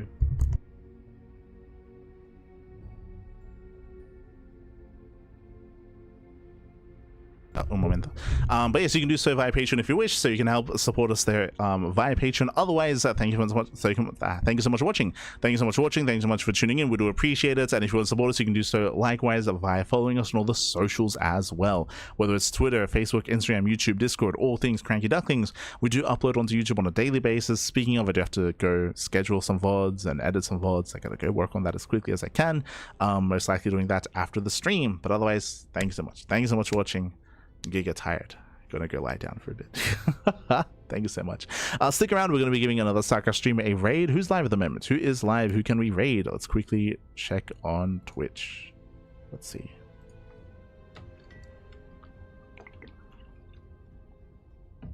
Let's have a look, baby. Let's have a look. Foxer, Estef. Okay. We can give some love to Foxer. Yeah. Estef Foxer. Who else? Florencio is live. Skylar is live. Yeah, we'll give it to Foxer. True. Just quickly double checking here. Response is live. A decent chunk of people. But otherwise, thanks for watching, and we'll see you guys later on tonight or tomorrow for some more StarCraft. See you then. Until then, ciao, papi, ciao. Hasta luego.